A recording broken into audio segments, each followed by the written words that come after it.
Hello. Yes बेटा बताओ, मेरी आवाज़ क्लियर आ रही है आप सभी को? प्लीज़ बताओ, मेरी आवाज़ क्लियर आ रही है सभी को?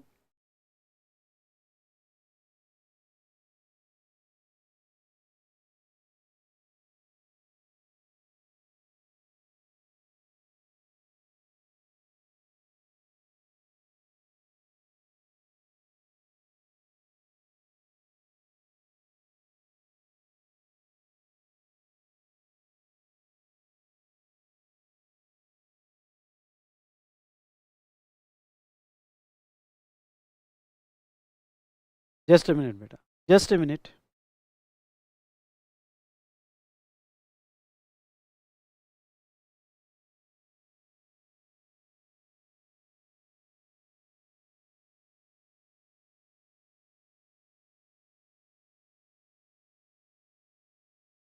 एक मिनट बेटा, मैं लिंक लगा लेता हूँ, यूट्यूब लिंक यहाँ पे।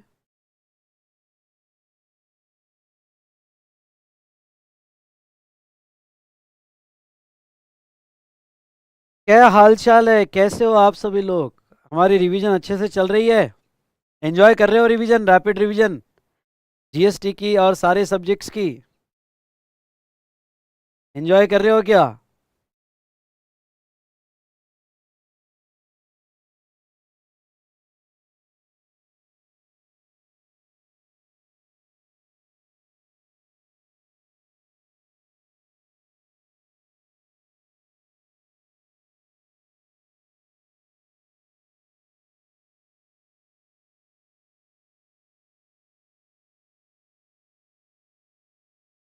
बढ़िया चल रहा है।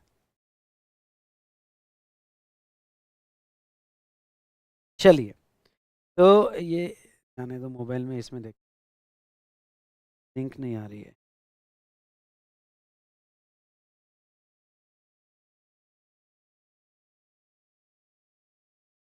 कोई बात नहीं।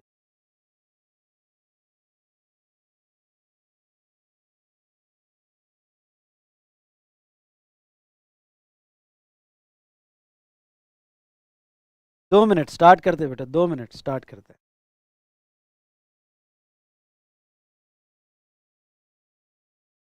हाँ हाँ, मिल गई। ठीक है।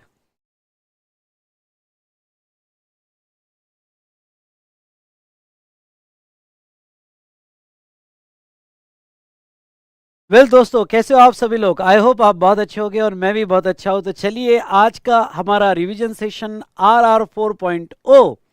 तो ये फ्री फास्ट ट्रैक रिवीजन जो है आपको हम YouTube पे प्रोवाइड कर रहे हैं।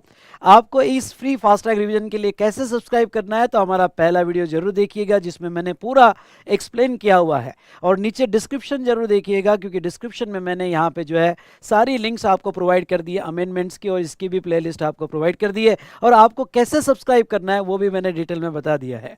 तो आज एक चैप्टर हम देखेंगे रजिस्ट्रेशन, जो आपको थ्योरेटिकल लगता है, लेकिन इस थ्योरेटिकल चैप्टर को थोड़ा प्रैक्टिकल करेंगे और समझने में या समझने की कोशिश करेंगे कि एग्जाम पॉइंट ऑफ व्यू से आपको किस तरह से लिखना है। पर मैं आपको ये बता दूं कि ये चार्ट रिवीजन के बाद जब आप चार्ट पढ़ोगे तो चार्ट के बाद ओनली यहाँ पे क्वेश्चन कर लेना। अगर आपने क्वेश्चन कर लिए तो अच्छी बात है।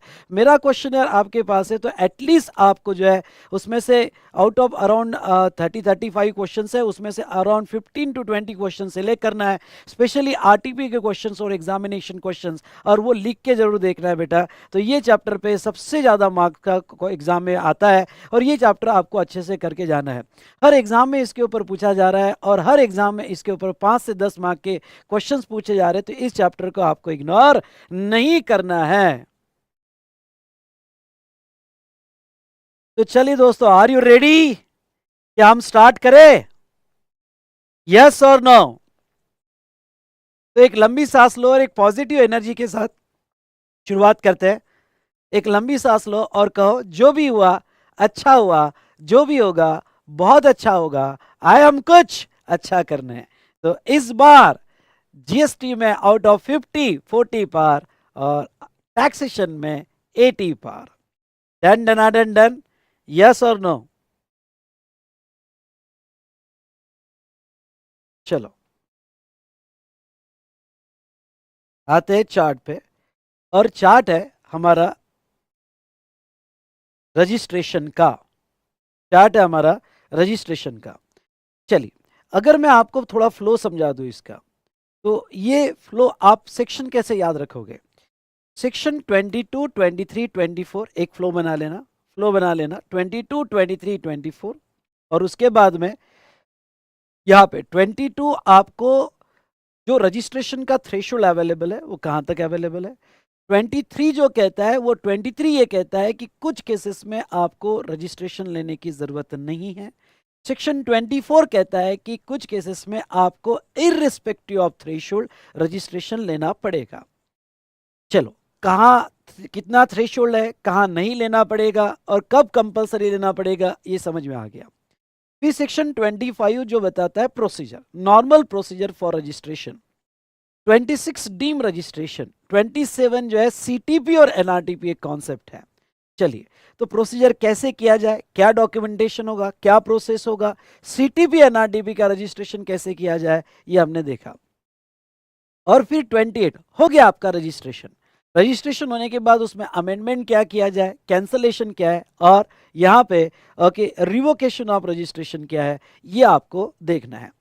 दोस्तों, मैं आपको एक बात बता दूं कि सीए इंटर लेवल पे या सीएमए इंटर लेवल पे आपको ज्यादा से ज्यादा जो प्रैक्टिस करनी है, अभी बता देता हूं। सेक्शन 22 पे ज्यादा से ज्यादा प्रैक्टिस करनी है, 22, 23, 24 ये तीनों सेक्शन लर्न करने हैं और सारे क्वेश्चनर के क्वेश्चंस इससे रिलेटेड अच्छे से सॉल्व कर लेने हैं।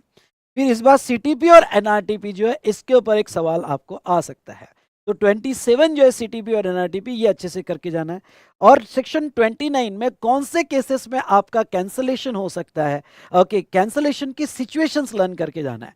बाकी थ्योरी जितनी पढ़ सको पढ़ लेना, बस इतने जो 4 सेक्शंस है ये अच्छे से करके जाना। बाकी जितना थ्योरी में जितना आपको आ सकता है उतना कर लेना। और ये चार्ट जो है डेफिनेटली आपको हेल्प करेगा, ये चार्ट डेफिनेटली आपको हेल्प करेगा। Done done done done, yes और नो? ओके, जस्ट 2 मिनट्स बेटा, 2 मिनट्स। यहाँ पे कुछ एरर आ रही है, जस्ट 1 मिनट, हाँ कुछ एरर आ रही है।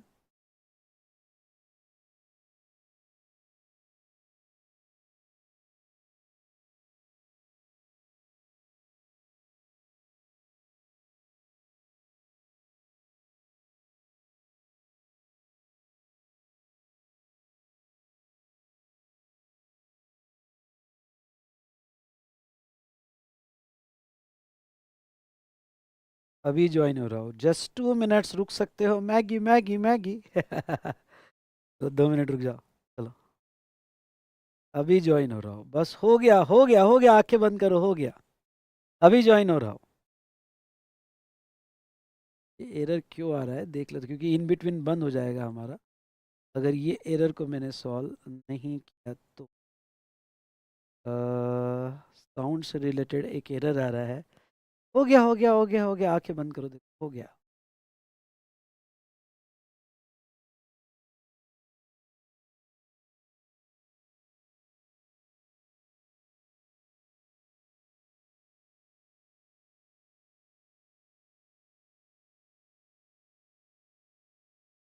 हो गया हो गया, बस बस कनेक्ट हो रहा हूँ, हो गया भाई साहब।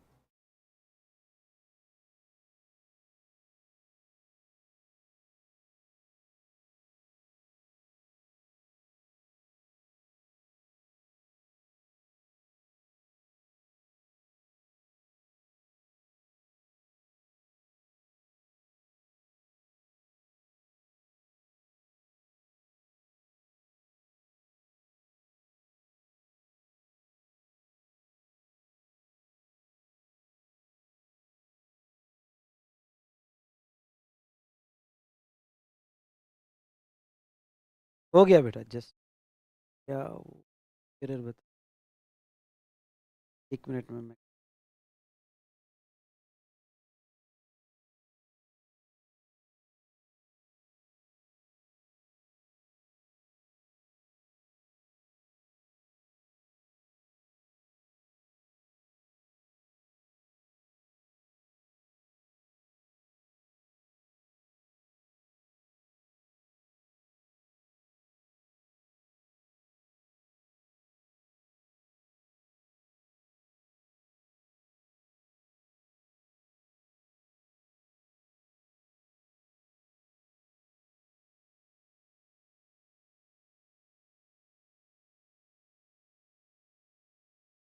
चलो चलो चलो, हो गया। आंखें खोल लो, हो गया हो गया। चलिए। हाँ, तो यहाँ पे done done done done done done. तो सेक्शन 22, 23, 24 जो है ये हमें लेना है। उसके बाद में सेक्शन, ओके, बाकी प्रोसीजर दिया है, और ये 27 इस बार अच्छे से करके जाना, सीटीपी और एनआरटीपी, और सेक्शन 29 के जो इवेंट्स है कैंसलेशन के वो अच्छे से करके जाना। तो चलिए आते हैं हमारे डिस्कशन पे। तो चलिए आ जाइए बेटा चैप्टर रजिस्ट्रेशन। तो चैप्टर रजिस्ट्रेशन में सेक्शन 22, एक एक बात को अच्छे से समझ लीजिए। ओके, आप हर इंडिया के सप्लायर को, ओके, सप्लायर को रजिस्ट्रेशन लेना पड़ेगा, स्टेट में लेना पड़ता है। रजिस्ट्रेशन स्टेट वाइज कंपलसरी है, तो आपको हर स्टेट में कंपलसरी रजिस्ट्रेशन लेना ही पड़ता है। पैन वही होता है, पहले 2 डिजिट स्टेट कोड चेंज होता है, और स्टेट वाइज रजिस्ट्रेशन कंपलसरी लेने ही पड़ते हैं। तो आपकी अगर अलग अलग स्टेट में ब्रांचेस होगी तो आपको हर स्टेट में जो आपका प्लेस ऑफ बिजनेसेस है वहां आपको रजिस्ट्रेशन लेना पड़ेगा। ओके, तो from where he makes the taxable supply. तो ध्यान से रखना, स्टेट वाइज रजिस्ट्रेशन है, लेकिन आपको वही प्लेस ऑफ बिजनेस के रजिस्ट्रेशन लेना है जहां से आप टैक्सेबल सप्लाई कर रहे हो। समझ लो कोई स्टेट में आपका जस्ट एस्टेब्लिशमेंट है पर वहां से कोई भी टैक्सेबल सप्लाई नहीं कर रहे हो, तो आपको वहां पे रजिस्ट्रेशन लेने की कोई भी जरूरत नहीं है। ओके, तो ध्यान में रखना, इसलिए डीम्ड डिस्टिंक्ट पर्सन में 2 कैटेगरी के पर्सन आते हैं, एक रजिस्टर्ड टू रजिस्टर्ड और एक registered to unregistered in another state. हर स्टेट में रजिस्ट्रेशन तभी लेना पड़ता है जहां अगर आप वो आपकी प्लेस ऑफ बिजनेस है और वहां से आप टैक्सेबल सप्लाई करते हो। अगर आपका aggregate turnover exceeds 20 lakh, aggregate turnover की डेफिनेशन क्या है? एग्रीगेट टर्नओवर की डेफिनेशन जरूर अच्छे से करके जाना और इससे रिलेटेड क्वेश्चंस भी करके जाना। एग्रीगेट टर्नओवर में ऑल टैक्सेबल सप्लाई लिए जाएंगे, आपके इंट्रास्टेट सप्लाई हो, इंटरस्टेट सप्लाई हो, गुड्स के हो, सर्विस के हो, सारे टैक्सेबल सप्लाई इसके अंदर ऐड हो गए। दूसरा, एग्रीगेट टर्नओवर में 3 मेन सप्लाई ऐड हो गए, जो एग्जाम सप्लाई है। ओके, तो एग्जाम सप्लाई में वोनली एग्जाम्ड होगा तो भी ऐड होगा, नील रेट होगा तो भी ऐड होगा, नॉन टैक्सेबल होगा तो भी ऐड किया जाएगा। हाँ, एग्रीगेट टर्नओवर कंप्यूट करते वक्त अगर आपका नॉन टैक्सेबल सप्लाई मतलब पेट्रोलियम प्रोडक्ट्स के सप्लाई होंगे या आपके अल्कोहलिक लिकर होगा तो वो भी ऐड किया जाएगा। ओके, दूसरा, एक्सपोर्ट सप्लाई होगा या interstate supply under same PAN, यानी आपके डीडीपी के स्टॉक ट्रांसफर हो गए from one registered person to another registered person, तो वो भी ऐड किए जाएंगे। लेकिन एग्रीगेट टर्नओवर में 2 सप्लाई कंसीडर नहीं होंगे। कौन से 2 सप्लाई नहीं कंसीडर होंगे?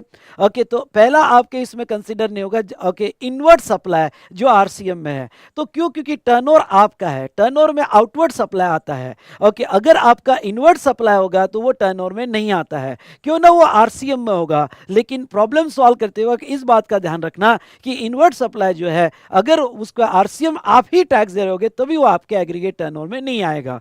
दूसरा, जीएसटी एलिमेंट आपके एग्रीगेट टर्नओवर में नहीं आएंगे, इस बात का आपने ख्याल रखना है। और एग्रीगेट टर्नओवर से रिलेटेड कुछ क्वेश्चंस आपको क्वेश्चनर में मिलते हैं तो वो भी जरूर सॉल्व करना है अभी के अभी।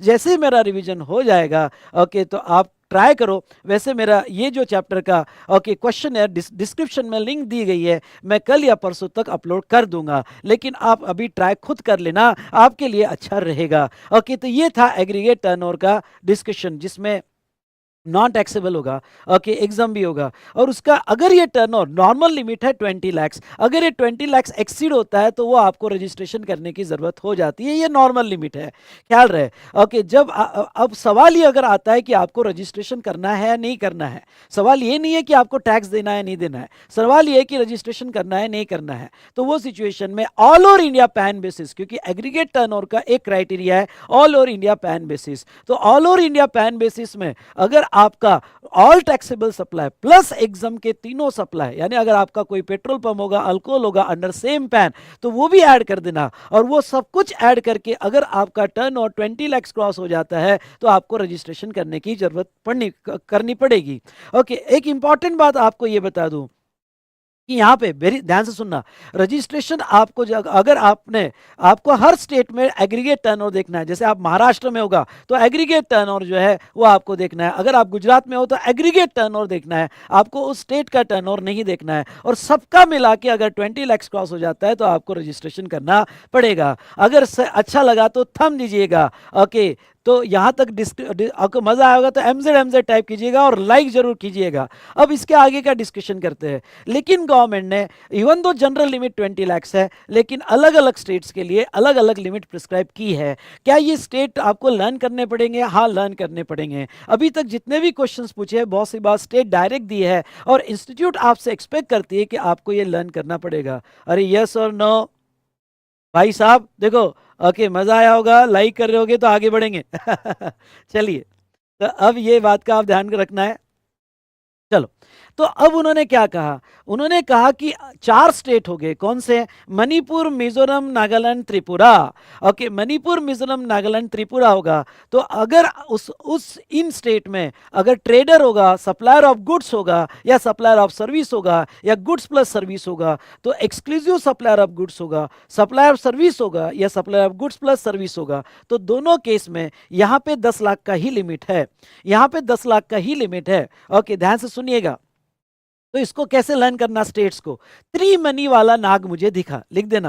ओके, मेमोरी टेक्निक, त्रिमनी वाला नाग मुझे दिखा। त्रि मतलब त्रिपुरा, मनी मतलब मणिपुर, ओके, मुझे मतलब मिजोरम, ओके, नाग मुझे नागालैंड। मतलब हमारे इंडिया के यहाँ पे 4 स्टेट जो है जो कनेक्टेड है। ओके, अगर ये 4 स्टेट त्रिमनी वाला नाग मुझे दिखा तो ऐसे सिचुएशन में 10 लाख का ही थ्रेशोल्ड मिलेगा, वो गुड्स हो या सर्विस हो। ओके, स्वाहा। समझा होगा तो बोलिए यस सर, समझ में आ गया। उसके बाद में ओके, यहाँ पे बाकी सारे स्टेट में नॉर्मल लिमिट 20 लाख ही है।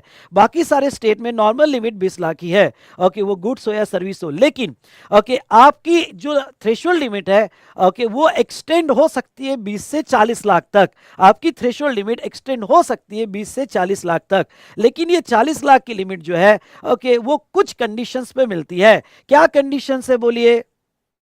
ओके, क्या कंडीशन है बोलिए? तो वो जो है यहाँ पे सबसे पहले तो ये 40 लाख की जो एक्सटेंडेड लिमिट है वो ओनली सप्लायर ऑफ गुड्स के लिए मिलते हैं। मतलब आप सिर्फ गुड्स के सप्लाई करते हो। सुनना, अगर आप गुड्स के सप्लाई करते हो और इतू सी भी सर्विस नहीं देते हो, इतू सी भी सर्विस नहीं देते हो, ओनली गुड्स के सप्लाई करते हो, तो आपका थ्रेशोल्ड 40 लाख तक जा सकता है। लेकिन ये जो 40 लाख की लिमिट है सारे स्टेट ने एक्सेप्ट नहीं की।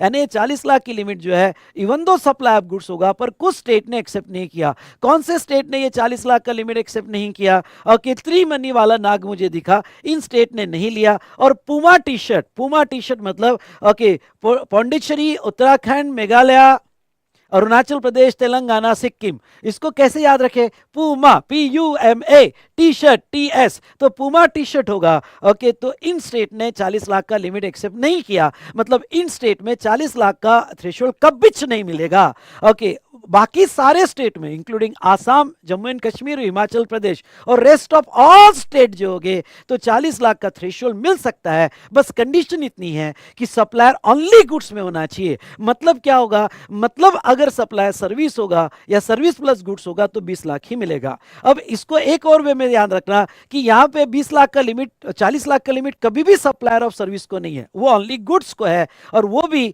ओके, ये स्टेट छोड़ के है। ओके, 40 लाख का लिमिट मिलेगा।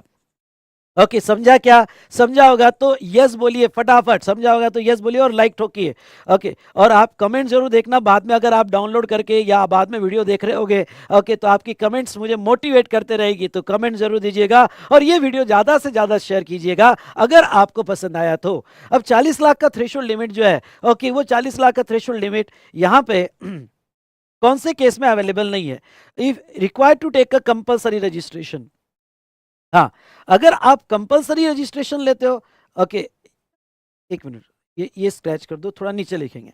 अगर आप कंपलसरी रजिस्ट्रेशन लेते हो तो वो केस में तो 10 लाख का और 20 लाख का भी नहीं मिलता है, तो क्या 40 लाख का कहाँ से मिलेगा? या आप वॉलेंट्री रजिस्ट्रेशन लेते हो ओके, तो 10 वो सिचुएशन में आपको जहां तक देखा जाए ओके, तो फिर तो थ्रेशोल्ड ही नहीं मिलता है वॉलंटरी रजिस्ट्रेशन के केस में। हाँ, अगर ये टाइप के गुड्स हो गए, ध्यान से सुनना, कौन से टाइप के गुड्स हो गए ओके, लर्न करके जाना ये लिस्ट, एग्जाम में क्वेश्चन पूछा गया। Ice cream, edible ice, pan masala, tobacco, tobacco substitute, fly ash bricks, fly ash aggregate, fly ash blocks, अगर ये गुड्स होगी तो 40 लाख का लिमिट नहीं मिलेगा। लेकिन ये केस में बेटा आपको 10 लाख या 20 लाख का ओके थ्रेशोल्ड अवेलेबल, यहां लिख दो। ओके, ये थ्रेशोल्ड बेसिक थ्रेशोल्ड मिलेगा। ओके 10 लाख और 20 लाख का थ्रेशोल्ड मिलेगा ये गुड्स के लिए। कितना थ्रेशोल्ड नहीं मिलेगा? 40 लाख का थ्रेशोल्ड आपको नहीं मिलेगा। ओके तो ये ध्यान रखना, कंपल्सरी रजिस्ट्रेशन में तो कोई थ्रेशोल्ड नहीं मिलता है। ओके वॉलंटरी रजिस्ट्रेशन में कोई थ्रेशोल्ड नहीं मिलता है। लेकिन जहां तक देखा जाए ओके कुछ नोटिफाइड गुड्स के केस में आपको 40 लाख का एक्सटेंडेड थ्रेशोल्ड नहीं मिलेगा। जोर से बोलो मेरे साथ, एक्सटेंडेड थ्रेशोल्ड नहीं मिलेगा। हाँ लेकिन आपको इस नोटिफाइड गुड्स में ओके 10 से 20 लाख का बेसिक थ्रेशोल्ड मिलेगा। What is the difference between CL and this threshold? ये गुड्स हो गए तो मैन्युफैक्चरर होगा, तो मैन्युफैक्चरर के केस में CL मिलता भी नहीं है। यहां पे थ्रेशोल्ड मिलता है पर एक्सटेंडेड थ्रेशोल्ड नहीं मिलेगा 40 लाख का, बट 20 लाख का और 10 लाख का मिल जाएगा। I hope you understood. समझा क्या? समझा होगा तो यहां पे ओके ये टोबैको का टी टाइप करो, टोबैको का टी टाइप करो। चलो उसके बाद में वो क्या कहते हैं, person deem exclusive supplier of goods even if he has received interest और डिस्काउंट ऑन लोन एडवांसेस और डिपॉजिट। अगर आपको याद होगा तो आपने किसी को पैसा यूज करने दिया, लोन दिया, एडवांसेस दिया, डिपॉजिट दिया, तो उसका आपका सेपरेट कंसिडरेशन सर्विस कहा जाता है। और वो सर्विस सेपरेट कंसिडरेशन जो है इंटरेस्ट एंड डिस्काउंटिंग फॉर्म में होता है, cheque discounting, promissory discounting form में होता है। तो अगर किसी को यहाँ पे इंटरेस्ट और डिस्काउंटिंग का इनकम मिल रहा है जो सर्विस है, लेकिन अगर आप सप्लायर ऑफ गुड्स हो और 40 लाख का थ्रेशोल्ड लेना चाहते हो, सुनना मेरी बात, अगर आप सप्लायर ऑफ गुड्स हो और 40 लाख का थ्रेशोल्ड लेना चाहते हो, अब अगर आप 40 लाख का एक्सटेंडेड थ्रेशोल्ड लेना चाहते हो तो वो सिचुएशन में आपने बिल्कुल भी इतनी सी भी सर्विस नहीं देनी चाहिए। लेकिन उनको एक सर्विस अलाउ की है और वो सर्विस अलाउ की है इंटरेस्ट ऑन लोन एडवांसेस और डिपॉजिट। मतलब अगर ये सप्लायर ऑफ गुड्स ने किसी को लोन दिया होगा, डिपॉजिट दिया होगा और उसके इंटरेस्ट कमा रहे होगे, कम ऑन यार, क्या कमा रहे होगे? इंटरेस्ट कमा रहे होगे, तभी इनको एक्सटेंडेड लिमिट 40 लाख का थ्रेशोल्ड मिल जाएगा। और ये इंटरेस्ट उनके एग्रीगेट टर्नओवर में भी ऐड हो जाएगा। कंपोजिशन लेवी अगर याद होगा तो इंटरेस्ट एक्सक्लूड होता है, लेकिन यहां पे इंटरेस्ट ऐड होगा प्लस उनको 40 लाख का थ्रेशोल्ड मिलेगा। मतलब ये सर्विस के अलावा दूसरी कोई भी सर्विस उन्होंने नहीं देनी चाहिए अगर एक्सटेंडेड थ्रेशोल्ड 40 लाख का चाहिए। ये वाला पॉइंट समझा होगा तो फटाफट 2 टाइप करो। ओके ओके तो यहां पे ये फटाफट 2 टाइप करो, ये वाला पॉइंट समझा होगा। क्या कर रहे हो यार? ओके मजा आएगा, 2 टाइप करो। चलिए उसके बाद में यहां पे अगर एजेंट होगा, ध्यान से सुनिएगा, अगर एजेंट होगा तो एजेंट के केस में अगर समझ लो आप किसी के बिहाफ पे गुड सप्लाई कर रहे हो तो एजेंट का जब एग्रीगेट टर्नओवर निकाला जाएगा तो एजेंट के एग्रीगेट टर्नओवर में, सुनिए, एजेंट के एग्रीगेट टर्नओवर में प्रिंसिपल का भी टर्नओवर ऐड होगा। यानी उसने जो माल बेचा प्रिंसिपल के बिहाफ पे वो भी एजेंट के एग्रीगेट टर्नओवर में ऐड किया जाएगा। ओके एग्रीगेट टर्नओवर में ऐड किया जाएगा। लेकिन जॉब वर्कर होगा तो जॉब वर्क के केस में ऐड नहीं होगा। और last okay business carried by taxable person transfer whether on account of succession और अदरवाइज। ओके अगर बिजनेस शिफ्ट हो जाता है तो वो सिचुएशन में, सुनिए ध्यान से, अगर बिजनेस शिफ्ट हो जाता है तो वो सिचुएशन में नए बंदे को नया रजिस्ट्रेशन लेना पड़ेगा। ना एक इंपॉर्टेंट पॉइंट आपके साथ डिस्कस करना चाहता हूं। सर वो कौन सा इंपॉर्टेंट पॉइंट आप डिस्कस करना चाहते हो? जैसे मैंने कहा कि ओके 3 मनी वाला नाग मुझे डसा, या पूमा टी शर्ट, यहाँ पे लिमिट रिस्ट्रिक्ट हो जाती है 10 और 20। ओके और ये एक्सटेंडेड लिमिट ये स्टेट में नहीं मिलती है। ओके तो अब ऐसे सिचुएशन में अगर आपकी कोई एक ब्रांच ओके त्रिपुरा में होगी और दूसरा ब्रांच महाराष्ट्र में होगा और आप सप्लायर ऑफ गुड्स है, ओके तो ऐसे सिचुएशन में त्रिपुरा में लिमिट क्या लग जाती है? 10 लाख। और महाराष्ट्र में लिमिट क्या लग जाती है? सुनो भाई सुनो, महाराष्ट्र में लिमिट क्या लग जाती है? तो महाराष्ट्र में लिमिट जो लग जाती है यहाँ पे 40 लाख। पर एग्रीगेट टर्नओवर है तो अब क्या हो जाएगा? अगर आप त्रिपुरा में एग्रीगेट टर्नओवर करोगे तो 10 लाख के ऊपर है तो वहां रजिस्ट्रेशन लेना पड़ेगा, और वहां रजिस्ट्रेशन लेना पड़ेगा तो क्या महाराष्ट्र में भी लेना पड़ेगा? यस। ध्यान से सुनिएगा मेरा पॉइंट, अगर आपका कोई भी ब्रांच ये 4 स्टेट में होगा तो आपका ओवरऑल थ्रेशोल्ड 10 लाख ही रहेगा।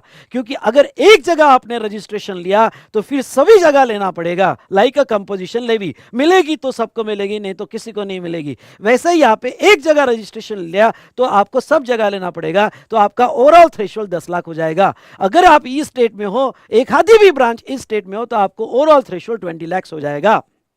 लेकिन एक पॉइंट आपको मैं समझाना चाहता हूं, बड़ा इंपॉर्टेंट पॉइंट है। समझ लो आप जो है ओके महाराष्ट्र में हो, ओके दूसरा ब्रांच आपका गोवा में है और तीसरा ब्रांच त्रिपुरा में है। आपकी ब्रांच है, ब्रांच ओके यहाँ पे त्रिपुरा में। पहले तो ये बताओ, जो मैंने अभी पॉइंट आपको एक्सप्लेन किया, समझा क्या? समझा होगा तो 3 टाइप करो। क्या कर रहे हो यार, कोई रिस्पांस नहीं दे रहे हो, जाओ। ओके आपको ना यहाँ पे अबो 780 चाहिए ना, तो रिस्पांस देना पड़ेगा, नहीं तो देख लेना फिर। चलिए ओके, तो मेरा मूड है आज आपको समझाने का यहाँ पे, तो थोड़ा मूड में हूँ। तो ऐसे सिचुएशन में ओके, तो आपका एक भी ब्रांच अगर त्रिपुरा में होगा तो आपका ओवरऑल थ्रेशोल्ड 10 पे आ जाएगा।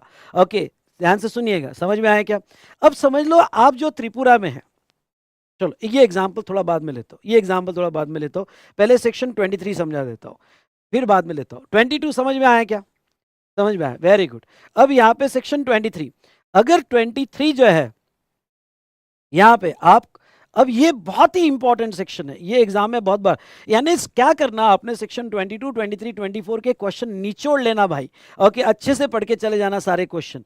अब 23 क्या कहता है? 23 कहता है कि कुछ केसेस में आपको रजिस्ट्रेशन बिल्कुल भी लेने की जरूरत नहीं है, इवन दो, सुन बोलो मेरे साथ, जोर से बोलना, जहां बैठे हो घर में, सब घर वाले जाग जाने चाहिए।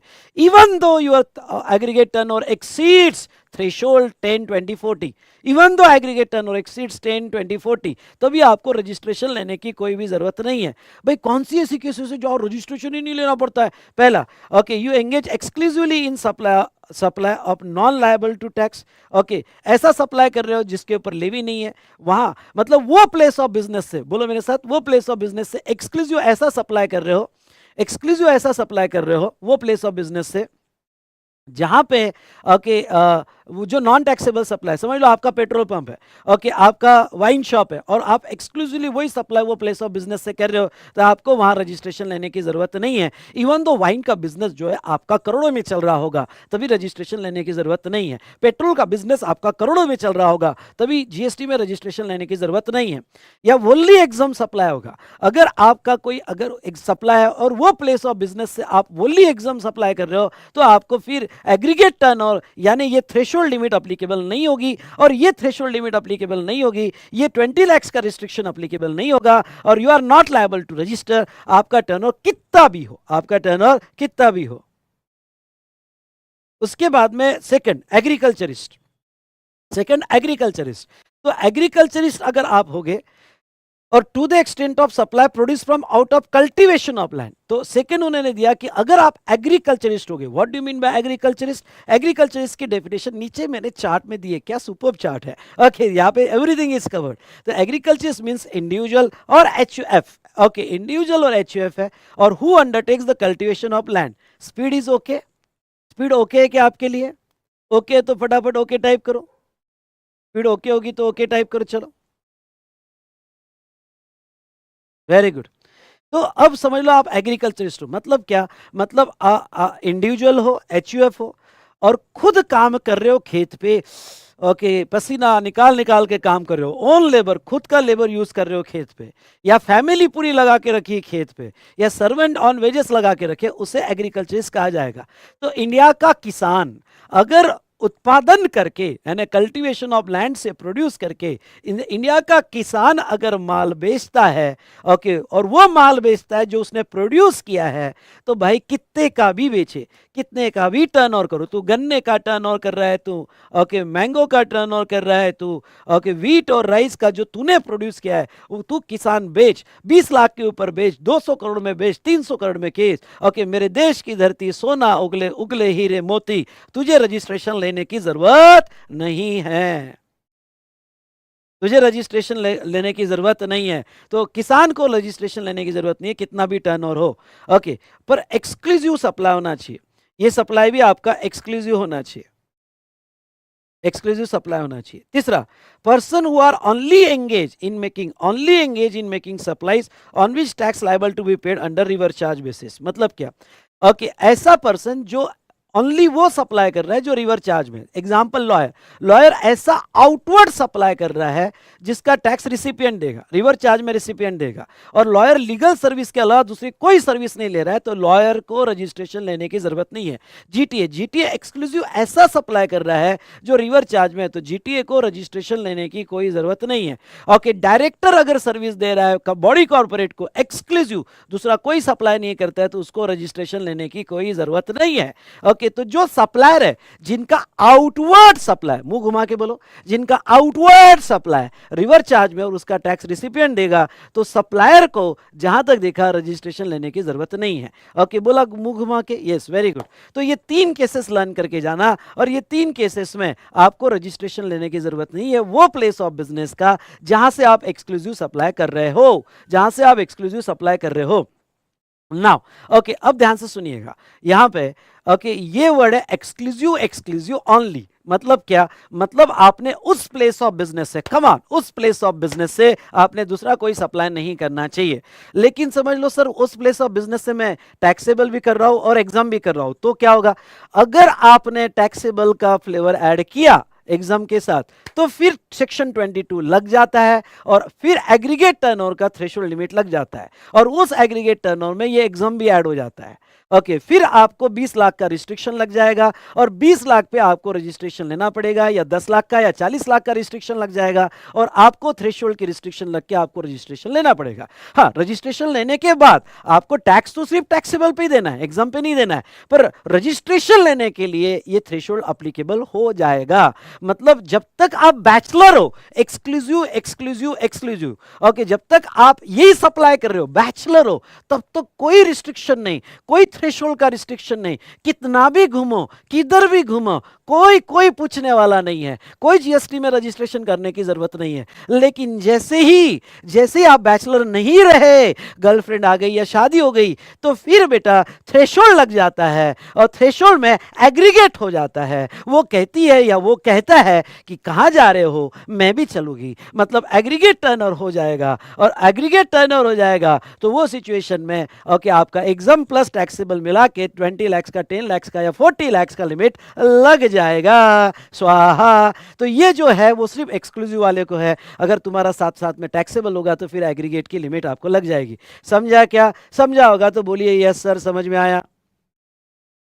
ओके, समझा होगा तो बोलिए यस। तो जब तक बैचलर हो तब तक ठीक है। ओके, जैसे आपके साथ टैक्सेबल लग गया ओके, इसके साथ तो एग्रीगेट हो जाएगा, थ्रेशोल्ड की लिमिट आपको लग जाएगी। समझा? वेरी गुड, ये हुई ना बात।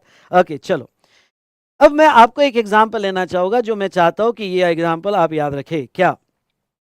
ओके, जहां तक देखा जाए तो अब यहां पे त्रिपुरा में आप जो है ओके 8 लाख का, त्रिपुरा में 8 लाख का नॉन टैक्सेबल सप्लाई कर रहे हो। नॉन टैक्सेबल मतलब पेट्रोल पंप है वगैरह, ओके, नॉन टैक्सेबल सप्लाई कर रहे हो, आपका पेट्रोल पंप है। ये समझ में आया कि नहीं आया? ठीक है, तो आप नॉन टैक्सेबल सप्लाई कर रहे हो त्रिपुरा में।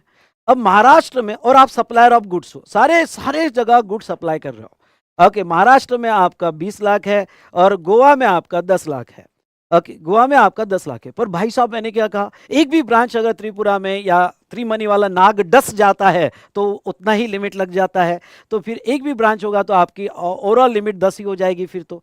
ओके, फिर सभी जगह रजिस्ट्रेशन 10 के ऊपर लेना पड़ेगा। लेकिन अगर ये त्रिपुरा वाला 23 में आ जाता है, सेक्शन 23 में आ जाता है, मतलब क्या? मतलब जहां से आप एक्सक्लूसिवली नॉन टैक्सेबल सप्लाई कर रहे हो, उसकी रजिस्ट्रेशन लेने की जरूरत नहीं है। अगर उसका रजिस्ट्रेशन लेने की जरूरत नहीं है तो भाई साहब हट गया वो रिस्ट्रिक्शन। मतलब अगर वो आपका, सुनना ध्यान से, त्रिपुरा वाला एक्सक्लूसिवली एग्जाम नॉन टैक्सेबल में आ जाता है तो उसका रजिस्ट्रेशन लेने की जरूरत नहीं है। क्या हो रहा था, उसके वजह से सब पर इंपैक्ट आ रहा था। ओके, उसके वजह से सब पे इंपैक्ट आ रहा था, पर वही रजिस्ट्रेशन के बाहर निकल गया। अगर वही रजिस्ट्रेशन के बाहर निकल गया तो फिर यहां पे आपको 40 लाख का लिमिट वापस मिल जाएगा, या 20 लाख का लिमिट आपको वापस मिल जाएगा। लेकिन 20 लाख के कैलकुलेशन के लिए आपको एग्रीगेट टर्नओवर लेना पड़ेगा, लेकिन उसका इंपैक्ट अब आप पे नहीं आएगा। महाराष्ट्र में आपको 40 लाख का लिमिट मिल जाएगा, और एग्रीगेट टर्नओवर में 20 + 10 + 8 38 हुआ, तो आपको महाराष्ट्र और गोवा में भी रजिस्ट्रेशन लेने की जरूरत नहीं है। ये वाला पॉइंट समझा? क्या समझा हो गया तो 4 टाइप करो, समझा होगा तो 4 टाइप करो। समझाना? ओके, समझा। ओके, तो 4 टाइप करो। तो भाई वो, अगर, क्योंकि उसके इंपैक्ट हम पे पड़ रहे थे, ओके, उसकी छाव हम पे पड़ रही थी, पर वो रजिस्ट्रेशन के बाहर ही है तो हम पे छाव पड़ेगी नहीं। अब हमें तो 40 लाख और 20 लाख का मिल जाएगा। समझा क्या? 4 टाइप किया ना आपने, वेरी गुड। इसके ऊपर 2 बार क्वेश्चन पूछे हैं, इसके ऊपर पढ़ के जाना। हाँ ओके, अच्छे से पढ़ के जाना, ये हुई ना बात। चलो अब आते हैं थर्ड कंपलसरी रजिस्ट्रेशन में। अब आते हैं ओके कंपलसरी रजिस्ट्रेशन में। हाँ ये वाला भाई इस बार निचोड़ के चले जाना, सेक्शन 24 कंपलसरी रजिस्ट्रेशन और उसके एक्सेप्शंस, उसके एक्सेप्शंस, ठीक है। तो पहला है person making any interstate taxable supply. मतलब क्या? अगर किसी ने इंटरस्टेट टैक्सेबल सप्लाई ओके किया कि उसका थ्रेशोल्ड उड़ गया, उड़ गया, उसी वक्त उड़ गया। मतलब क्या? मतलब उसको उसी वक्त 30 दिन के अंदर रजिस्ट्रेशन करना पड़ेगा, इंटरस्टेट किया तो। ओके यानी यहाँ पे अगर आपका टर्नओवर 5 लाख हुआ और आपने एक ट्रांजेक्शन इंटरस्टेट कर लिया, 8 लाख तो ऐड होगा बेटा, yes yes yes yes yes yes, ये एग्जांपल में एग्रीगेट टर्नओवर में ऐड होगा। लेकिन उसका जो लिमिट रजिस्ट्रेशन का, उसकी छाव हम पे पड़ रही थी, उसकी वजह से हम भी 10 में आ रहे थे, वो छाव नहीं पड़ेगी। पर एग्रीगेट टर्नओवर में वो 8 लाख लिया जाएगा, एग्रीगेट टर्नओवर में वो 8 लाख लिया जाएगा। वापस आता हूं कंपलसरी रजिस्ट्रेशन में। तो कंपलसरी रजिस्ट्रेशन में जहां तक देखा जाए, सुनो, कंपलसरी रजिस्ट्रेशन में जहां तक देखा जाए तो यहां पे ओके पर्सन इंटरस्टेट किया तो कंपलसरी रजिस्ट्रेशन लेना पड़ेगा। ओके आपको आपका बेसिक थ्रेशोल्ड उड़ जाएगा। समझ लो आपने टर्न और 2 लाख का किया और आपने एक इंटरस्टेट सप्लाई कर दिया, तो उसी वक्त आपका थ्रेशोल्ड निकल जाता है और threshold you are become liable for registration और आपको जीएसटी देना पड़ेगा। ओके प्रोस्पेक्टिवली, रिट्रोस्पेक्टिवली नहीं बेटा, प्रोस्पेक्टिवली आपको कंपलसरी रजिस्ट्रेशन में आ जाओगे। लेकिन इसके एक्सेप्शंस देखिएगा, एक्सेप्शन पे सवाल पूछा जाता है। Person making interstate supply of taxable services, लेकिन क्या है ओके यहाँ पे सर्विस प्रोवाइडर हो गया, आप सर्विस देते होगे तो आपको इवन दो आपने इंटरस्टेट किया होगा तभी भी आपको बेसिक थ्रेशोल्ड 10 लाख और 20 लाख का मिल जाएगा। सुनना, इवन दो आपने इंटरस्टेट किया होगा तो भी बेसिक थ्रेशोल्ड 10 लाख और 20 लाख का मिल जाएगा। ओके दूसरा handicraft goods. Handicraft goods even though आप इंटरस्टेट कर रहे हो, हैंडीक्राफ्ट गुड्स इवन दो आप इंटरस्टेट कर रहे हो तभी भी आपको बेसिक थ्रेशोल्ड जो भी आपको 10 लाख 20 लाख 40 लाख जो भी बेसिक थ्रेशोल्ड होगा वो आपको मिल जाएगा। लेकिन उसके पास पैन होना जरूरी है, हैंडीक्राफ्ट गुड्स के केस में पैन, और दूसरा उसने ईवे बिल बनाना जरूरी है। ये 2 कंडीशन है पैन और ई वे बिल का। अगर वो ये 2 कंडीशन फुलफिल करता है तो वो सिचुएशन में उसको यहाँ पे बेनिफिट मिल जाएगा। उसके बाद में job worker engage in making interstate supply of services. Okay जाने दो, जॉब वर्क इसकी कोई जरूरत नहीं है क्योंकि ये ऊपर सर्विस में आ जाता है, इसलिए ये आपने जॉब वर्क वाला पॉइंट निकाल भी दिया तो चलेगा। 2 ही याद रखना, इंटरस्टेट सर्विस होगा तो ऐसे केस में बेसिक थ्रेशोल्ड मिल जाएगा इवन दो इंटरस्टेट किया, और हैंडीक्राफ्ट गुड्स होगा। मतलब ये कंडीशन अभी किसको अप्लीकेबल है? ये कंडीशन अभी ओनली गुड्स को अप्लीकेबल है, सप्लाई ऑफ गुड्स को यहाँ पे अप्लीकेबल रहेगी। ओके आई होप आपको पहला समझा होगा, पहला समझा होगा तो फटाफट 1 टाइप करो। उसके बाद में next CTP casual taxable person होगा तो कंपलसरी रजिस्ट्रेशन है। What do mean bye CTP आगे देखेंगे, तो उसको कंपलसरी रजिस्ट्रेशन है। लेकिन अगर वो सीटीपी हैंडीक्राफ्ट गुड्स का होगा तो उसको बेसिक थ्रेशोल्ड मिल जाएगा इवन दो वो ओके यहाँ पे सीटीपी होगा, लेकिन बेसिक थ्रेशोल्ड 10 लाख 20 लाख 40 लाख का मिल जाएगा, लेकिन बाकी सीटीपी को कंपलसरी रजिस्ट्रेशन है। उसके बाद person who are required to pay tax under reverse charge basis, हाँ आरसीएम में आपको कंपलसरी रजिस्ट्रेशन है। अगर आप 95 के ईसीओ हो गए, ओके 95 के ईसीओ मतलब क्या? यस इस बार 95 आपको अप्लीकेबल करवा दिया है, और 95 आपने ऑलरेडी नोट्स में पढ़ा होगा अगर आपने करंट बैच की होगी, और आप पुराने स्टूडेंट्स हो गए तो मैंने अमेंडमेंट नोट्स में 95 आपको दिया था, तो वो अमेंडमेंट जरूर देख लेना, डिस्क्रिप्शन में मैंने अमेंडमेंट्स दी हुई है। ओके तो यहाँ पे सेक्शन 95 जो है आपने नोट्स में पढ़ लिया होगा तो अच्छी बात है। ओके तो यहाँ पे जहां तक देखा जाए, हाँ हैंडीक्राफ्ट गुड्स को थ्रेशोल्ड 40 लाख का मिलेगा, ओनली हैंडीक्राफ्ट गुड्स होगा तो 40 लाख का थ्रेशोल्ड रहेगा। ओके यहाँ पे तो 95 के ईसी हो गए, मतलब क्या? मतलब समझ लो कोई के यहाँ पे नया स्टार्टअप है और वो नया स्टार्टअप जो है रेस्टोरेंट 95 रेस्टोरेंट सर्विस 95 में नोटिफाइड है और वो ईसीओ के थ्रू सप्लाई होती है अदर दैन स्पेसिफाइड प्रीमाइसेस, तो ईसीओ उसका टैक्स देता है। तो कोई स्टार्टअप कर रहा है और स्विगी जैसा वो भी एक ऐप बना रहा है और उसके थ्रू रेस्टोरेंट का सप्लाई होगा, तो वो नया नया क्यों ना हो, अगर ईसीओ होगा, आई रिपीट किसको कंपलसरी किया? ईसीओ को। 95 के ईसीओ का तो कंपलसरी रजिस्ट्रेशन है। NRTP non resident taxable person होगा तो कंपलसरी रजिस्ट्रेशन है, जो आगे देखेंगे।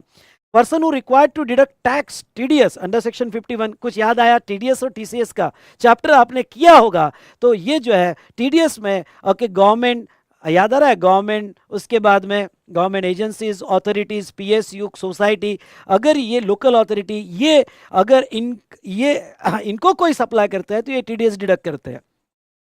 तो इन जो टीडीएस डिडक्टर है गवर्नमेंट वगैरह, नोटिफाइड पर्सन, तो वो नोटिफाइड पर्सन को जो है कंपलसरी रजिस्ट्रेशन है। उसके बाद में person who make the taxable supply of goods और सर्विसेज और both on the behalf of taxable person whether as an agent और otherwise. Okay, agent issuing own invoice, ध्यान से सुनिएगा।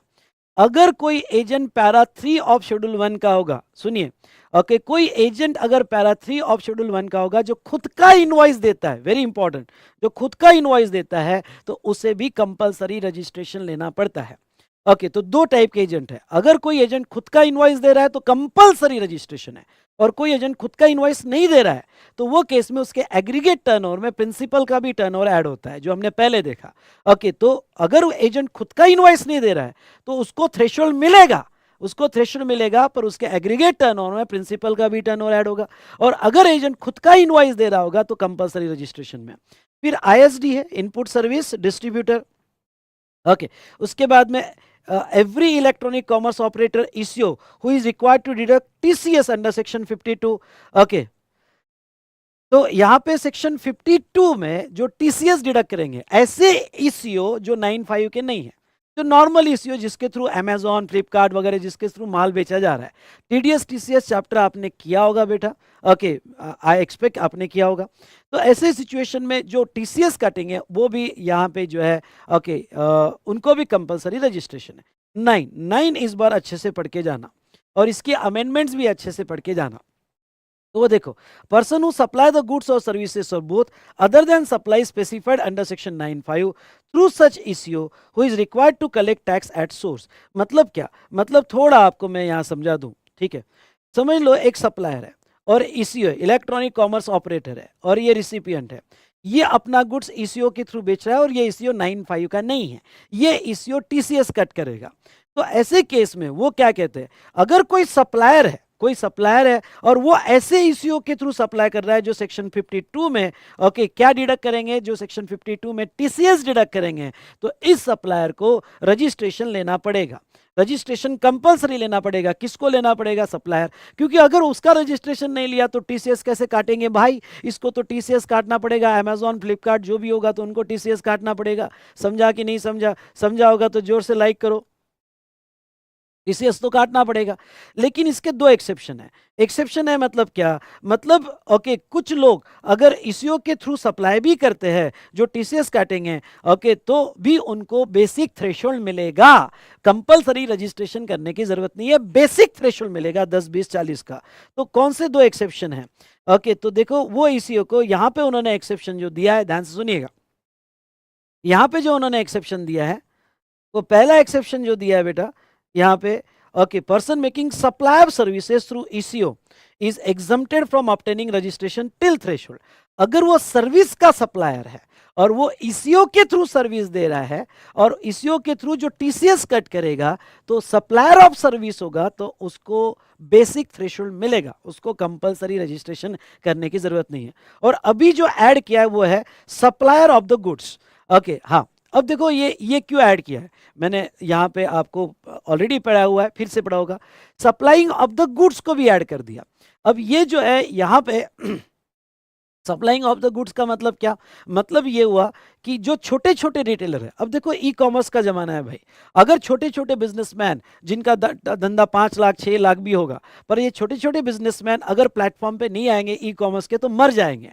तो ओके, इन्होंने इस बार रिक्वेस्ट की फाइनेंस मिनिस्टर को कि देखो फाइनेंस मिनिस्टर, हमको प्लेटफॉर्म पे आने दो, हमको भी अमेजोन पे आने दो, हमको भी फ्लिपकार्ट पे आने दो। लेकिन लॉ क्या कहता था? सर्विस प्रोवाइडर छोड़ के कोई भी अगर ईसीओ के प्लेटफॉर्म पे जा रहा है जो टीसीएस कट करेगा तो उनको कंपलसरी रजिस्ट्रेशन हो जाएगा। तो समझ लो एक छोटा बिजनेसमैन है, वो ईसीओ के प्लेटफॉर्म पे जा रहा है तो उसको भी रजिस्ट्रेशन कंपलसरी था सर्विस प्रोवाइडर छोड़ के। तो फिर इन्होंने कहा कि क्या कर रहे हो सर, हमको भी आने दो प्लेटफॉर्म पे बिना रजिस्ट्रेशन का। तो गवर्नमेंट ने अलाउ कर दिया और गवर्नमेंट ने कहा चलो, a person supplying goods through eco is exempted from obtaining registration till threshold. लेकिन उसकी कुछ कंडीशन है, इनको एक एनरोलमेंट नंबर लेना पड़ता है, इनके पास पैन होना जरूरी है, इनको अपना एड्रेस प्रूफ देना पड़ता है। ये जो है कुछ कंडीशंस अच्छे से पढ़ के जाना, इसके ऊपर एक थ्योरेटिकल क्वेश्चन 2 या 3 मार्क का आ सकता है। ओके। तो ये इसके ऊपर जो है एग्जाम में क्वेश्चन आ सकता है, इसलिए ये एक्सेप्शंस अच्छे से पढ़ के जाना।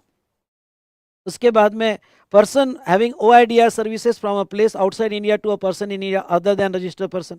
बाहर का अगर कोई online information database access service दे रहा है, OIDR सर्विस दे रहा है इंडिया में, तो उसको इंडिया में रजिस्ट्रेशन लेना पड़ेगा। उसके बाद में every person supplying online money gaming from a place outside India to a person in India. Okay, अगर कोई बाहर से online money gaming service India में दे रहा होगा, ओके, तो बाहर से अगर इंडिया में आ रहा होगा तो उसको रजिस्ट्रेशन लेना पड़ेगा और नोटिफाइड पर्सन होगा। ओके, तो ऐसे सिचुएशन में आपको ये रजिस्ट्रेशन लेना पड़ेगा। आई होप आपको ये पॉइंट समझा होगा। यस और नो?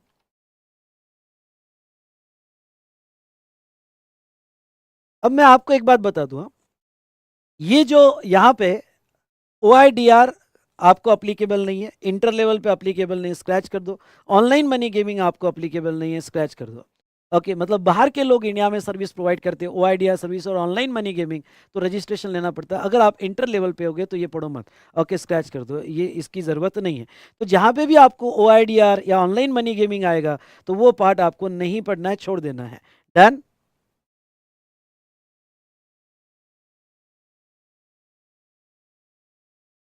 चलो, अब आते हैं, ये तो हो गया सेक्शन 22, 23, 24। ये तो हो गया सेक्शन 22, 23, 24। चार्ट कैसा लगा आपको? सारे पॉइंट्स कवर हो गए? ओके, मजा आया होगा तो बोलिए यस सर, मजा आया। अब आते हैं प्रोसीजर में। आपको जो रजिस्ट्रेशन लेना है, रजिस्ट्रेशन आपको, अगर आप 22 का थ्रेशोल्ड क्रॉस कर देते हैं या 24 में कंपलसरी रजिस्ट्रेशन में आते हैं, तो आपको स्टेट वाइज रजिस्ट्रेशन लेना पड़ेगा। और रजिस्ट्रेशन आपको 30 days from the date you become liable, मतलब जिस दिन आप रजिस्ट्रेशन के लिए लायबल हुए वहां से 30 दिन के अंदर रजिस्ट्रेशन लेना पड़ेगा। अगर आपका SCZ में यूनिट होगा, स्पेशल इकोनॉमिक जोन में यूनिट होगा, तो आपको उसका सेपरेट रजिस्ट्रेशन लेना पड़ता है। Okay, SCZ unit separate unit माना जाता है और उसका आपको सेपरेट रजिस्ट्रेशन लेना पड़ेगा। उसके बाद में CTP और NRTP, जिसके बारे में हम बात करेंगे। ओके, इसका भी टेम्परेरी रजिस्ट्रेशन स्टेट वाइज होता है और इसको underline 5 at least 5 days before the commencement of business आपको ये रजिस्ट्रेशन लेना पड़ेगा। तो इसका 5 डेज बिफोर लेना पड़ता है, ये याद रखना पड़ेगा। CTP और NRTP के बारे में हम बात करेंगे। उसके बाद में आते हैं पैन। क्या रजिस्ट्रेशन के लिए पैन की जरूरत है? बिल्कुल जरूरत है, पर इसके दो एक्सेप्शन याद रखना। ओके, दो लोगों को बिना पैन का भी रजिस्ट्रेशन मिलता है। एक है बेटा जो TDS डिडक्टर, TDS जो डिडक्ट कर रहा है और मतलब गवर्नमेंट नोटिफाइड पर्सन, और दूसरा NRTP। ओके, NRTP को पासपोर्ट बेस मिलता है, इसको पासपोर्ट के बेस पर मिलता है। ओके, हाँ, बाकी सारे केस में आपके पास पैन होना जरूरी है। उसके बाद में रजिस्ट्रेशन आपका स्टेट वाइज होगा। क्या आप वॉलंटरी रजिस्ट्रेशन ले सकते हैं? बिल्कुल वॉलंटरी रजिस्ट्रेशन आप ले सकते हैं। DDP के कंसेप्ट मैंने पहले चैप्टर में पढ़ा दिए, डीम्ड डिस्टिंक्ट पर्सन, पहले चैप्टर में पढ़ा दिए। अगर आप सेपरेट रजिस्ट्रेशन लेते हो तो ईच रजिस्ट्रेशन वाइज आप सेपरेट पर्सन माने जाओगे, या एक स्टेट में आपका रजिस्ट्रेशन है और दूसरे स्टेट में आपके एस्टेब्लिशमेंट है, तो वो जो है पहले सेशन में मैंने बहुत अच्छे से आपको पढ़ा दिया है, तो वो सेपरेट पर्सन माने जाएंगे। बैंक डिटेल्स वेरी इंपॉर्टेंट, इस बार पढ़ के जाना। अब देखो, जब आप REG-01 में रजिस्ट्रेशन के लिए अप्लाई करते हो तो आपको अपनी बैंक डिटेल्स देनी पड़ती है। बैंक डिटेल्स देना कंपलसरी है, लेकिन गवर्नमेंट ने इसमें एक रियायत दी है। क्या? कि बिना बैंक डिटेल्स भी आपका RC आ जाएगा, बिना बैंक डिटेल्स दिए भी आपका RC आ जाएगा। लेकिन आरसी आने के बाद आपको 30 days from the date of registration या बिफोर फर्निशिंग GSTR1, यहां अमेंडमेंट हुई है, बिफोर फर्निशिंग GSTR1 या पहले 45 डेज था, अब 30 डेज हो गया है, तो 30 days from the date of grant of registration या बिफोर फर्निशिंग GSTR1 आपको आपका बैंक डिटेल्स दे देना पड़ेगा, नहीं तो आपका रजिस्ट्रेशन कैंसिल हो जाएगा। एक बार फिर से, आपको रजिस्ट्रेशन करते वक्त बैंक डिटेल्स देनी पड़ती है, पर समझ लो आपके पास बैंक डिटेल्स नहीं है।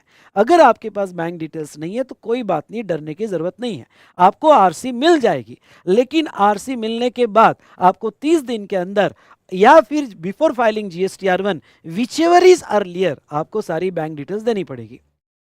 Now, issue of registration certificate. आपको रजिस्ट्रेशन सर्टिफिकेट REG-06 में आता है, 15 डिजिट का होता है, जिसमें पहले दो कोड, स्टेट कोड होते हैं, फिर पैन होता है, फिर एंटिटी कोड होता है और चेकसम नंबर होता है। ओके, दूसरा effective date of registration, important. Effective date of registration, अगर आपने 30 दिन के अंदर अप्लाई कर दिया from the date when you liable, तो जिस दिन आप लायबल हुए, सुनना, जिस दिन आप लायबल हुए वो इफेक्टिव डेट मानी जाएगी। और आपने 30 डेज के बाद अप्लाई किया, तो जिस दिन आपकी आरसी आई उस दिन इफेक्टिव डेट मानी जाएगी। भाई साहब 30 दिन में अप्लाई कर देना। क्यों? क्योंकि फिर जिस दिन से लायबल हुए तब से आप रजिस्टर्ड पर्सन माने जाते हो, तो आईटीसी मिल जाते हैं। लेकिन अगर आपने रजिस्ट्रेशन जो है लेट फाइल किया, तो आप रजिस्टर्ड पर्सन तब माने जाओगे जब आपको आरसी मिली, तो अननेसेसरी आपका आईटीसी का लॉस हो जाता है। तो ख्याल रखना, यहाँ पे ये रजिस्टर्ड पर्सन माना जाएगा। चलिए बेटा, ओके, अब यहाँ पे जहाँ तक है अदर ऑथेंटिकेशन ये चार्ट, ओके, अदर ऑथेंटिकेशन ये चार्ट, ओके, और दूसरा सीटीपी और एनआरटीपी का डिस्कशन हम ये देखेंगे। ओके, तो यहाँ पे और ये physical verification of the premises, okay, कब होगा? तो ये अदर ऑथेंटिकेशन आपने नहीं करवाया तो फिजिकल वेरिफिकेशन होगा, और अदर ऑथेंटिकेशन करवाया तो ओके आपका फिजिकल वेरिफिकेशन डाउट होगा तो ही होगा। तो ये थोड़ा इस बार अच्छे से पढ़ के जाना फिजिकल वेरिफिकेशन वाला। तो अब मैं कुछ चीज़ें अपने रेगुलर नोट से करवाऊंगा, ओके, और वो रेगुलर नोट से जो कुछ चीज़ें हम करेंगे वो अदर ऑथेंटिकेशन का पूरा फ्लो एक्सप्लेन करूंगा। उसके बाद में मैं नीचे वाला चार्ट करवाऊंगा, रजिस्ट्रेशन प्रोसीजर, ये कंप्लीट रजिस्ट्रेशन प्रोसीजर आपकी करवाऊंगा, और उसके बाद में हम कॉन्सेप्ट देखेंगे सीटीपी और NRTP. Are you ready? Yes और नो? तो ये मैं थोड़ा रेगुलर में डिटेल में अच्छे से आपको करवा देता हूँ, लेकिन मैं इसमें कहूँगा कि आप बस ये सीटीपी और एनआरटीपी अच्छे से करके जाना, आधार ऑथेंटिकेशन के एक्सेप्शन क्या है वो अच्छे से करके जाना, फिजिकल वेरिफिकेशन की प्रोसीजर क्या है वो करके जाना। ओके, बस ये कुछ इंपॉर्टेंट पार्ट आपको अच्छे से करके जाना है। चलिए,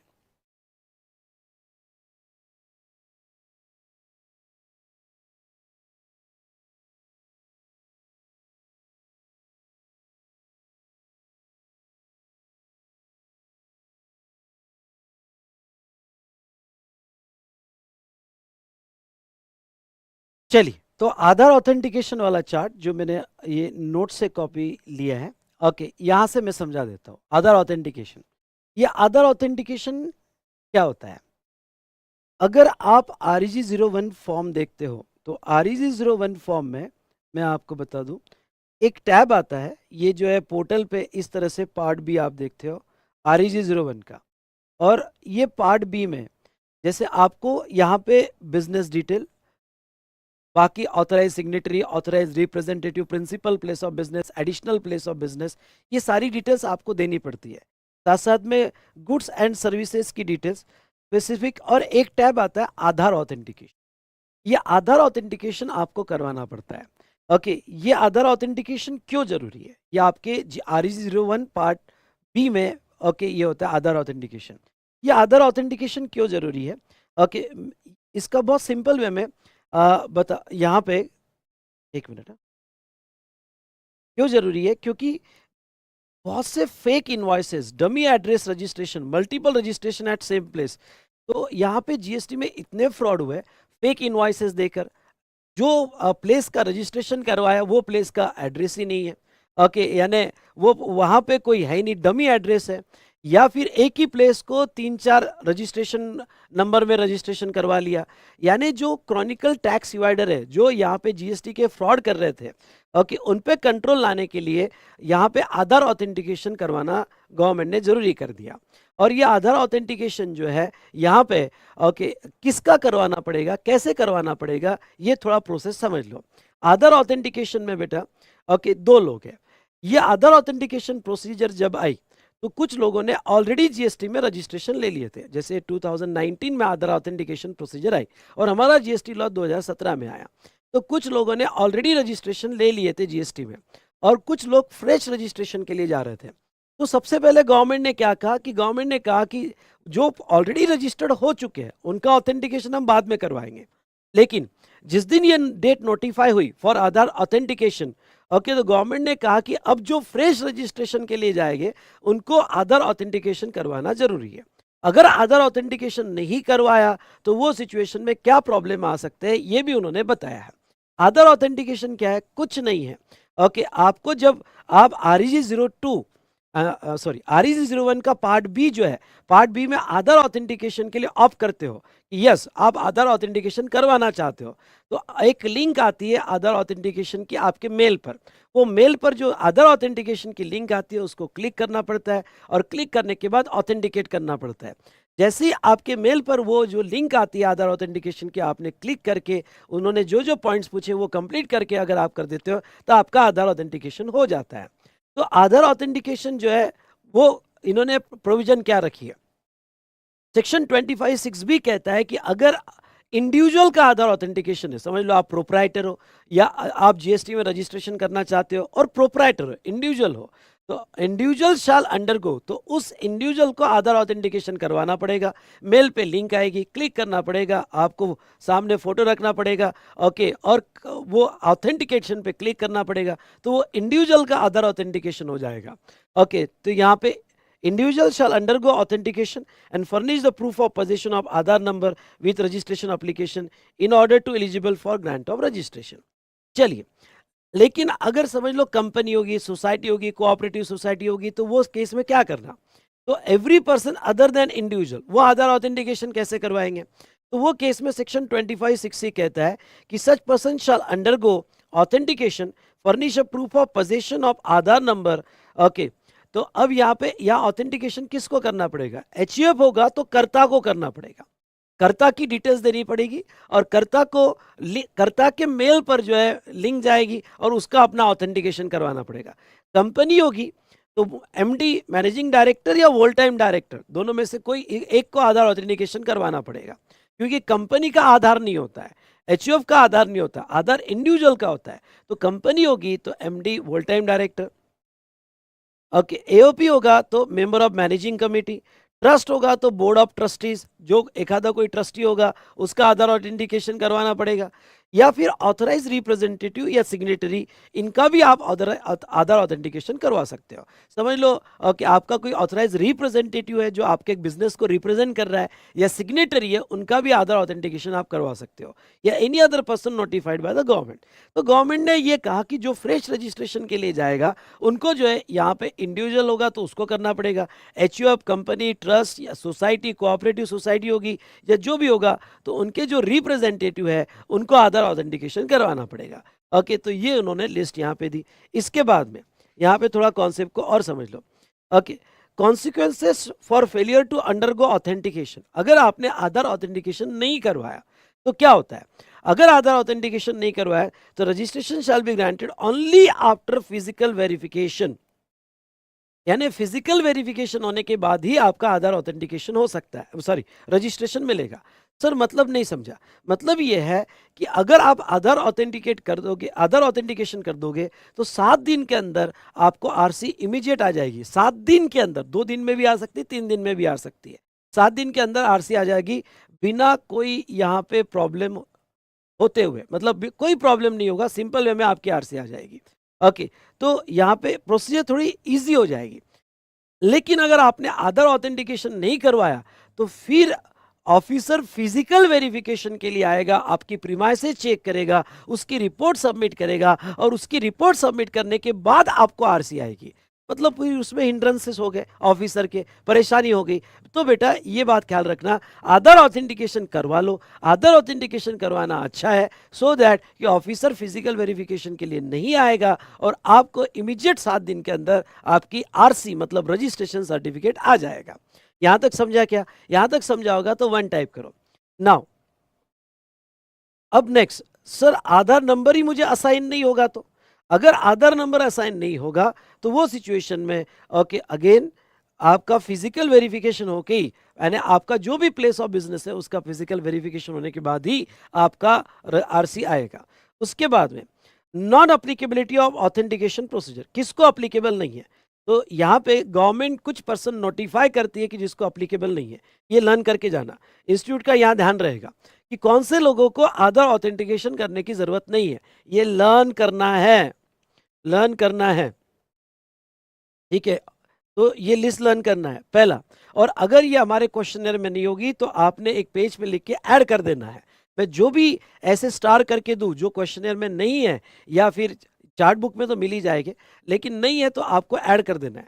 authentication not applicable to following category of person, not a citizen of India, मतलब कोई समझ लो पर्सन है एनआरटीपी आगे पढ़ा होगा तो वो इंडिया का सिटीजन नहीं है और वो रजिस्ट्रेशन करवा रहा है तो उसको आधार ऑथेंटिकेशन करने की जरूरत नहीं है। डिपार्टमेंट और establishment of government, government department को आधार ऑथेंटिकेशन करने की जरूरत नहीं है। लोकल अथॉरिटी को आधार ऑथेंटिकेशन करने की जरूरत नहीं है। Statutory body, public sector undertaking और person applying for UIN, PSU वगैरह, तो इनको आधार ऑथेंटिकेशन करने की जरूरत नहीं है। इनको रजिस्ट्रेशन या यूआईएन मिल जाएगा विदाउट ऑथेंटिकेशन। तो ये पूरे इसमें क्या लर्न करके जाना है, तो मैं यही कहूँगा कि पूरे इसमें आपको ये वाला जो पार्ट है कि कहाँ अप्लीकेबल नहीं होगा आधार ऑथेंटिकेशन, ये पढ़ के जाना है। समझ लो, okay, a person already registered under GST. Sir इसका मतलब ये है कि यहाँ पे जब आधार ऑथेंटिकेशन की procedure I fake invoice dummy address को कंट्रोल करने के लिए, तो वो सिचुएशन में कुछ लोग ऑलरेडी जीएसटी में रजिस्टर्ड हो चुके थे, तो क्या उनको भी आधार ऑथेंटिकेशन करवाना जरूरी था क्या? तो नहीं, सबको नहीं। जो रजिस्टर्ड हो गए। लेकिन अगर ये रजिस्टर्ड लोग ये 3 केसेस में आते हैं जो हम रूल 10B में देखेंगे। अगर ये रजिस्टर्ड लोग ये 3 केसेस में आते हैं तो आधार ऑथेंटिकेशन करवाना पड़ेगा। पहला, application for revocation of cancellation of registration. Okay, इसका मीनिंग थोड़ा और डिटेल में आगे पढ़ा होगा, पर अभी इतना समझ लो कि अगर कोई बंदा ऑलरेडी रजिस्टर्ड था और उसका रजिस्ट्रेशन कैंसल हो गया था, सुनना मेरी बात, ऑलरेडी रजिस्टर्ड था और उसका रजिस्ट्रेशन कैंसल हो गया था और वो रिवोकेशन के लिए गया कि मुझे फिर से बहाल कर दो, मैं आपको ओके यहाँ पे रिक्वेस्ट करता हूँ कि मुझे वापस कर दो मेरा रजिस्ट्रेशन, जब वो वापस लेने जाएगा तो फिर आधार ऑथेंटिकेशन करवाना पड़ेगा। दूसरा, फाइलिंग ऑफ रिफंड एप्लीकेशन, मतलब आपका अगर कोई रिफंड जीएसटी में आता है और आपने अभी तक आधार ऑथेंटिकेशन नहीं करवाया होगा तो फिर करवाना पड़ेगा। और रिफंड ऑफ एक्सपोर्ट गुड्स का रिफंड होगा तो आपको आधार ऑथेंटिकेशन करवाना पड़ेगा। तो ये स्टार करना, ये पढ़ के जाना, यानी 2 ही चीजें ये चार्ट में पढ़ के जाना है आपको।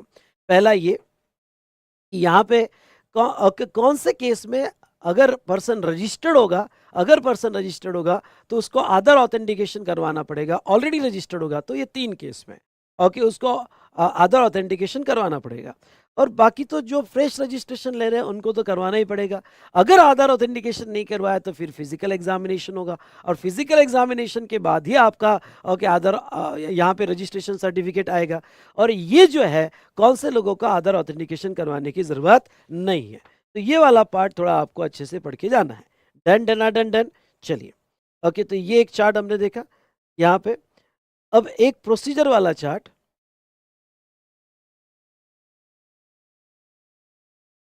चलो बेटा, तो अब ये एक जो है प्रोसीजर वाला चार्ट जो है वो भी मैं ले लेता हूं।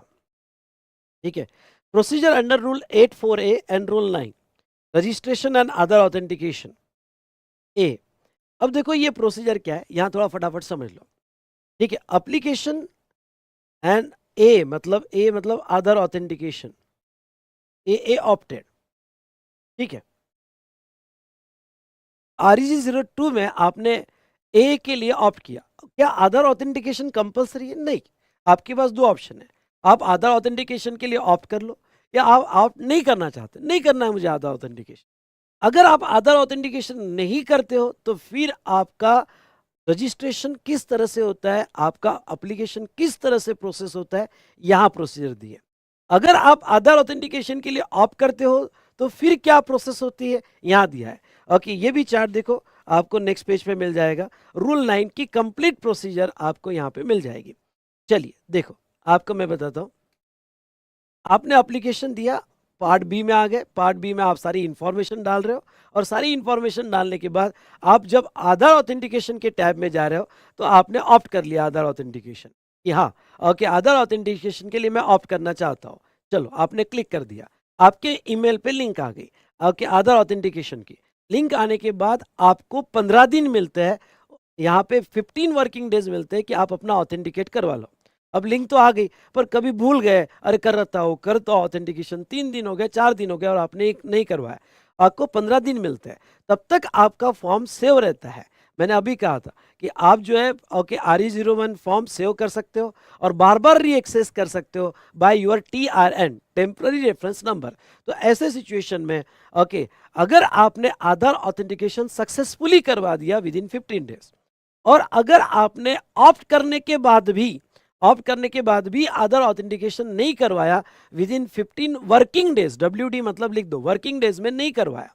चलो, पहला ऑप्शन लेते हैं कि आपने आधार ऑथेंटिकेशन करवा लिया। अगर आपने आधार ऑथेंटिकेशन करवा लिया तो आपका डेट ऑफ एप्लीकेशन जिस दिन आपने आधार ऑथेंटिकेशन करवाया, ओके, एएन नंबर मतलब यहां लिख देना Aadhaar, date of authentication of AN number, Aadhaar number, a मतलब एएन नंबर मतलब आधार नंबर। तो जिस दिन आपने यहाँ पे आधार ऑथेंटिकेशन करवा लिया वो आपका डेट ऑफ एप्लीकेशन माना जाएगा। जिस दिन part A and part B की इंफॉर्मेशन दी वो नहीं, जिस दिन ऑथेंटिकेशन हो गया वो आपका डेट ऑफ एप्लीकेशन माना जाएगा। ओके, अब देखो आपका एप्लीकेशन चले जाता है गवर्नमेंट पोर्टल पे। अब आपके एप्लीकेशन में आपने सारी इंफॉर्मेशन सही दी क्या? मतलब कि REG01 के जो टैब थे कि भाई पहला बिजनेस की इंफॉर्मेशन सही दी, दूसरा आपने principal place of business, additional place of business के सारे डॉक्यूमेंटेशन दे दिए, उसकी इंफॉर्मेशन सही दे दिया, ऑथराइज रिप्रेजेंटेटिव की इंफॉर्मेशन सही दे दिया। ओके, उसके बाद में गुड्स या सर्विसेज की आपने जो है यहाँ पे HSN कोड वगैरह सही दे दिया, उसकी लिस्ट दे दिया। तो इन सिंपल वर्ड वो सारा चेक होता है। अगर आपके फॉर्म में कोई डेफिशिएंसी नहीं है, सारी इंफॉर्मेशन सही है, तो आपको okay grant of RC with in 7 working days, मतलब आरसी आपको 7 दिन के अंदर मिल जाएगी। ओके, रूल 9(1) कहता है कि आरसी आपको 7 दिन के अंदर मिल जाएगी। ओके, और 9(5) कहता है कि अगर गवर्नमेंट ने आपको 7 दिन के अंदर आरसी नहीं दी तो it is deemed to be granted माना जाएगा, ऐसा माना जाएगा कि आपको मिल गई। ओके, अब ये बोलने के लिए कि माना जाएगा कि मिल गई, टीम रजिस्ट्रेशन मान लिया जाएगा, नहीं बेटा। ओके, ठीक है, लिखने के लिए अच्छा है, लेकिन जब तक जीएसटी नहीं आएगा तब तक मैं करूँ क्या? पर गवर्नमेंट कहती है कि 7 दिन के अंदर मिल ही जाएगा, और नहीं मिला तो मान लेना मिल गया। अरे मान लेना मिल गया कैसे मानूं भाई? पर जो भी है, आप एग्जाम में जरूर लिखना कि 7 दिन के अंदर नहीं मिला तो मान लिया जाएगा, मिल जाएगा। ठीक है, समझ लो आपके एप्लीकेशन में कोई डेफिशिएंसी आ गई, आती है डेफिशिएंसी। ओके, एक तो था आपका एप्लीकेशन क्लियर है, दूसरा आपके एप्लीकेशन पे डेफिशिएंसी आ गई। अभी एक मेरे क्लाइंट की डेफिशिएंसी आई कि जो प्लेस का वो रजिस्ट्रेशन ले रहा था वो प्लेस ऑलरेडी उसने किसी और रजिस्ट्रेशन नंबर में बताया हुआ था। तो एकदम क्वेश्चन आ गया पोर्टल से कि ये तो प्लेस ऑलरेडी रजिस्टर्ड है भाई। ओके, तो तू वापस ये प्लेस कैसे रजिस्टर करवा रहा है? तो फिर मैंने उसका क्लैरिफिकेशन दिया कि भाई ये जो प्लेस है, ओके, इसमें हमने शेयरिंग बेसिस पे स्पेस लिया है, उसी प्रीमाइसिस में शेयरिंग बेसिस पे स्पेस लिया है, पूरा रिटर्न अप मैंने रिप्लाई किया, तब जाके फिर रजिस्ट्रेशन आया। इन सिंपल वर्ड, अगर ऑफिसर को कुछ डेफिशिएंसी लगी तो फिर अब वो आपको आरसी नहीं देगा, आपको नोटिस भेजेगा REG03 में 7 वर्किंग डेज में कि भाई मुझे ये प्रॉब्लम लग रहा है। अब 7 दिन के अंदर जो आरसी आनी थी, अब 7 दिन के अंदर नोटिस आएगी कि भाई मुझे ये डेफिशिएंसी लग रही है। जैसे ही आपको नोटिस आती है, आपको क्लैरिफिकेशन देना पड़ता है REG04 में, फॉर्म याद रखने की जरूरत नहीं है। With in 7 working days from the receipt of such notice, जिस दिन नोटिस आई वहां से 7 दिन के अंदर तुम्हें रिप्लाई देना पड़ेगा। अब आपके रिप्लाई से वो सेटिस्फाइड है, जैसे मैंने रिप्लाई दिया था कि हाँ ये प्लेस ऑलरेडी जीएसटी में रजिस्टर्ड है, पर मैंने इसी प्लेस में ओके को वर्किंग प्लेस स्पेस लिया हुआ है और मेरा वो स्पेस में शॉप है, तो ऐसे केस में मुझे भी रजिस्ट्रेशन दिया जाए। तो अगर ऑफिसर मेरे बात से सेटिस्फाई होता है तो मुझे आरसी आगे 7 वर्किंग डेज में आरसी देगा। जिस दिन मैंने क्लैरिफाई किया वहां से 7 दिन के अंदर आरसी देगा, और मेरे जो एक्सप्लेनेशन पे वो सेटिस्फाइड नहीं होगा तो वो मेरा एप्लीकेशन रिजेक्ट कर देगा। तो यहाँ पे देखो कैसे, 7 दिन नोटिस के लिए, फिर जिस दिन नोटिस आई वहां से 7 दिन में क्लैरिफाई करो, फिर क्लैरिफाई करने के बाद अगले 7 दिन में आपको आरसी आती है। अगर एक्सेप्ट हुआ तो, अगर नहीं हुआ तो रिजेक्शन आ जाता है। ओके, और अगर ये 7 दिन में आरसी नहीं आई तो वो डीम रजिस्ट्रेशन माना जाएगा। ये पॉइंट समझा क्या? प्रोसीजर है बेटा, और कुछ नहीं है। मैंने पूरी कोशिश की है कि मैं चार्ट में दूं, थेरी पढ़ते तो आप ओके यहाँ तो सो जाते। मैंने आई हैव ट्राइड माय बेस्ट कि मैं ये आपको चार्ट में देने की कोशिश कर रहा हूं। ठीक है, चलो अब यहाँ पे ये देखिए, ये तो हुआ आपने आधार ऑथेंटिकेशन सक्सेसफुली करवाया। अगर आपने आधार ऑथेंटिकेशन के लिए ऑप्ट किया और आधार ऑथेंटिकेशन के लिए ऑप्ट करने के बाद 15 दिन के अंदर आप जो है कि नहीं करवा सके। अब देखो मेरा एक क्लाइंट का ऐसा ही हुआ था कि आधार ऑथेंटिकेशन के लिए ऑप्ट किया, लेकिन उसका सीवियर एक्सीडेंट हुआ और वो हॉस्पिटलाइज हो गया। तो उसके मेल पर लिंक आ गई थी, पर वो ऑथेंटिकेशन नहीं कर पाया 15 दिन के अंदर। तो गवर्नमेंट कहती कि ठीक है, ओके, कोई भी रीजन होगा और तुमने आधार ऑथेंटिकेशन 15 दिन के अंदर नहीं कर पाया, तो फिर जो 15th डे रहेगा वो आपका एप्लीकेशन का डेट माना जाएगा। और अब फिजिकल एग्जामिनेशन हो, ओके, क्योंकि आधार ऑथेंटिकेशन के लिए फेल हो गए, ऑप्ट करने के बाद भी फेल हो गए, तो फिजिकल एग्जामिनेशन होगा। तो देखो, आप physical examination of place of business, जो प्लेस ऑफ बिजनेस का आप रजिस्ट्रेशन करवा सकते हो, और verification of such document as deem by proper officer, जैसे लाइक पासपोर्ट या वोटर आईडी वगैरह। ओके, वोटर आईडी वगैरह देखा जाता है, पर अभी तो फिजिकल एग्जामिनेशन ही होता है, आप एग्जाम में फिजिकल एग्जामिनेशन ही लिखना। लेकिन कुछ केसेस में हो सकता है कि आपका वो पासपोर्ट या वोटर आईडी के बेस पर आपका यहाँ पे रजिस्ट्रेशन अलाउ कर दे। Now grant RC within 30 days from the date of submission of application. तो ये केस में अब जो आरसी आएगी, वो आरसी जो 7 दिन में आनी थी, अब वो 7 दिन में नहीं बेटा, अब वो फिजिकल एग्जामिनेशन होगा। और फिजिकल एग्जामिनेशन होने के बाद गवर्नमेंट जो ऑफिसर ने एग्जामिनेशन के लिए आया, वो गवर्नमेंट को रिपोर्ट देगा, और वो रिपोर्ट देने के बाद 30 डेज में आरसी आएगी। अगर 30 डेज में आरसी नहीं आई तो वो केस में डीम टू बी रजिस्टर्ड माना जाएगा। ओके, यहाँ पे ये तो था अगर आप आधार ऑथेंटिकेशन के लिए फेल हो गए। दूसरा यहाँ पे ये समझा गया बेटा, ये समझा होगा तो फटाफट टू टाइप करो, ये समझा होगा टू टाइप करो। ये कब, जब आपके डॉक्यूमेंट में डेफिशिएंसी नहीं है, आपके डॉक्यूमेंट्स क्लियर है, सिर्फ आपने आधार ऑथेंटिकेशन नहीं करवाया। तो अगर आपके डॉक्यूमेंट्स क्लियर है और आपने आधार ऑथेंटिकेशन नहीं करवाया, तो 30 दिन के अंदर आरसी आएगी। समझ लो आपने आधार ऑथेंटिकेशन नहीं करवाया और डॉक्यूमेंट में भी डेफिशिएंसी आ गई। अगर डॉक्यूमेंट में डेफिशिएंसी आ गई तो फिर ओके, जो आरसी आनी थी 30 दिन में, अब वो आरसी तो छोड़ो, पहले तो नोटिस आएगी, और नोटिस 3 दिन में आएगी कि 30 डेज में नोटिस आएगी फिजिकल एग्जामिनेशन के बाद कि भाई ये डेफिशिएंसी मिल रही है।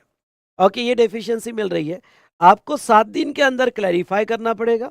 आपके क्लैरिफिकेशन पर अगर ऑफिसर सेटिस्फाइड होता है तो ठीक, नहीं होता है तो वो रिजेक्ट कर देगा। सेटिस्फाई होता है तो जिस दिन क्लैरिफाई किया वहां से 7 दिन के अंदर वो आपको जो है आरसी देगा। अगर वो 7 दिन के अंदर आरसी नहीं दे पाया तो वो डीम टू बी ग्रांटेड माना जाएगा।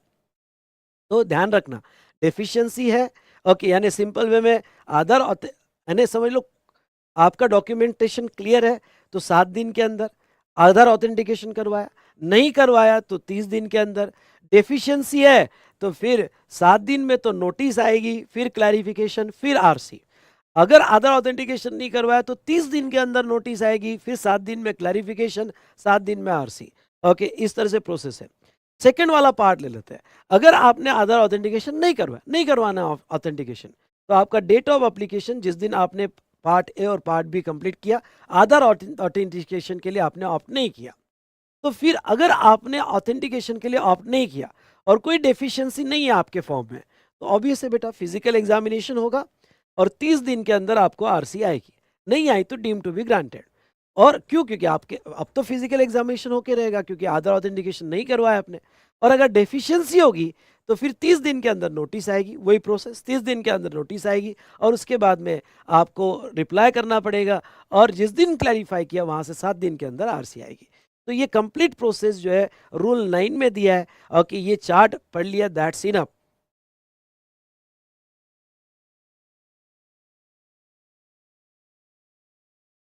चलिए बताइए दोस्तों, तो आपको क्लियरली समझ में आया?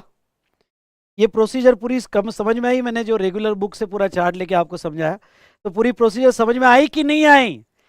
चलिए अब एक कॉन्सेप्ट देखते हैं, सीटीपी और एनआरटीपी। थोड़ा लेक्चर लंबा चलेगा, लेकिन ये जो थ्योरेटिकल चैप्टर है चार्ट में मैं इजी करके दे रहा हूँ और आपका बहुत अच्छे से इजीली हो जाएगा। मजा आ रहा है? थेरी सब्जेक्ट पूरे चार्ट में 2 पेजेस में हम खत्म कर रहे हैं, मजा आ रहा है? और पूरे डिटेल कंसेप्ट के साथ खत्म कर रहे हैं, बोलो कि यस और नो।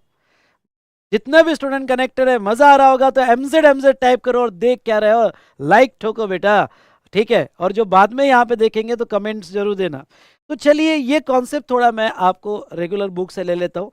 सीटीपी और एनआरटीपी इसको अच्छे समझ लो, फिर मैं इसका डिफरेंस आपको समझा दूंगा। यस और नो? चलिए, तो यहाँ पे ये कॉन्सेप्ट देखते हैं, सीटीपी एंड एनआरटीपी। ओके, ये कॉन्सेप्ट क्या है इसको भी डिटेल में देखते हैं।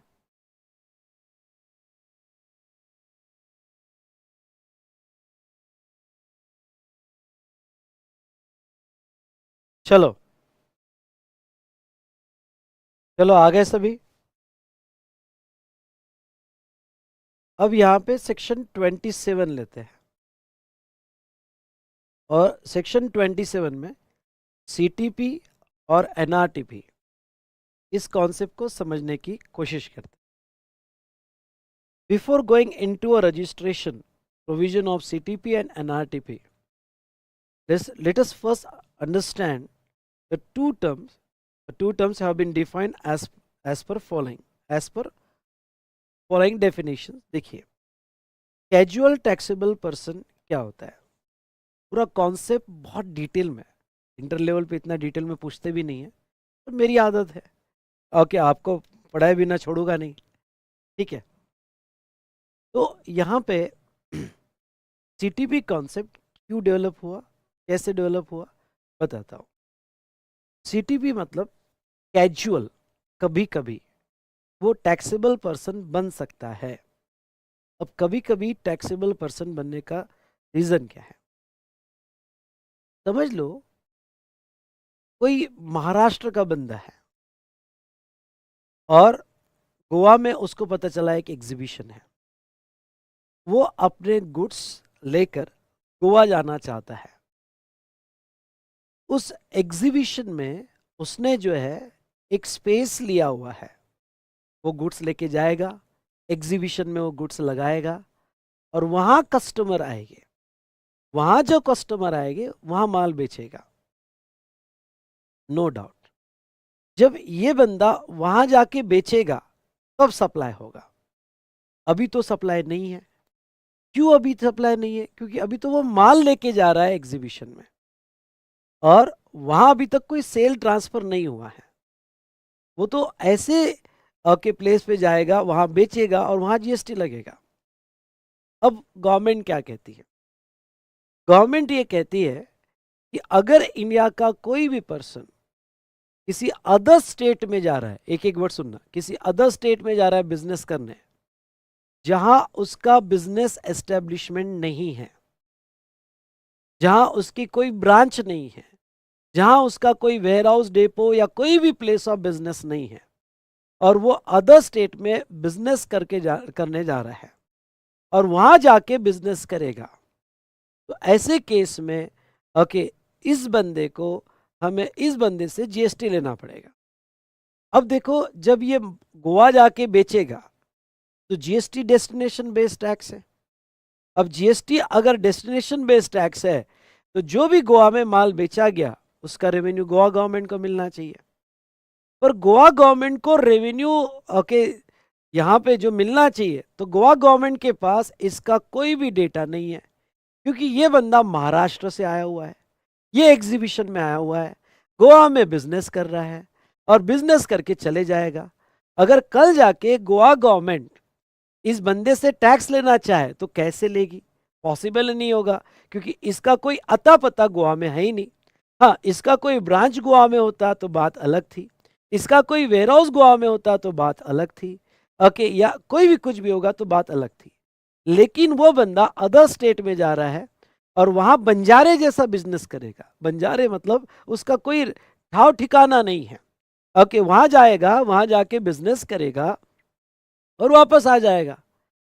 तो सिर्फ एग्जीबिशन की बात नहीं है ओके, वो आ रहे हैं गोवा में बीच पे शॉप लगा रहे हैं, हाँ, कोई जहां आपका प्लेस ऑफ बिजनेस नहीं है और कहीं पे भी आप शॉप लगा रहे हो, एग्जीबिशन में शॉप लगा रहे हो, बीच पे लगा रहे हो, कहीं पे भी लगा रहे हो और बन जा रहे हो, चले जा रहे हो, तो ऐसे सिचुएशन में गवर्नमेंट ने एक स्पेशल प्रोसीजर लाई, और वो स्पेशल प्रोसीजर लाई सीटीपी, कैजुअल टैक्सेबल पर्सन। यहां तक समझा होगा तो वन टाइप करो, स्टेप बाय स्टेप चलना मेरे साथ, यहां तक समझा होगा तो वन टाइप करो।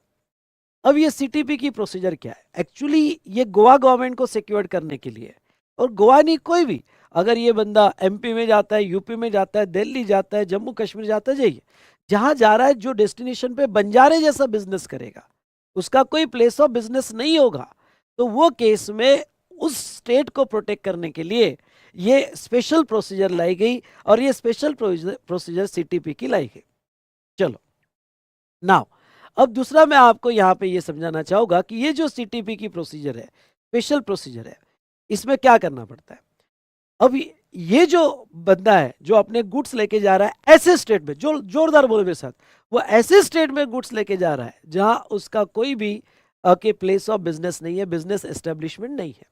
तो वो सिचुएशन में यहां पे जो है प्रोसीजर देखो क्या है, रजिस्ट्रेशन रिक्वायर्ड, और सीटीपी को कंपलसरी रजिस्ट्रेशन लेके जाना पड़ेगा। कंपलसरी रजिस्ट्रेशन में आता है if person already registered in Maharashtra, समझ लो अगर वो पर्सन ऑलरेडी महाराष्ट्र में रजिस्टर्ड है तो भी उसको सीटीपी का सेपरेट रजिस्ट्रेशन लेना पड़ेगा। REG 01 में एक टैब आता है registration as a CTP, yes okay, CTP का सेपरेट टेम्पररी रजिस्ट्रेशन लेना पड़ेगा। Need to take a separate registration for CTP under section 24 अगर ऑलरेडी रजिस्टर्ड होगा तो। और वो बंदा रजिस्टर्ड नहीं है क्योंकि उसका टर्नओवर छोटा है, 20 लाख से नीचे, थ्रेशोल्ड से नीचे, 40 लाख से नीचे, और वो रजिस्टर्ड नहीं है।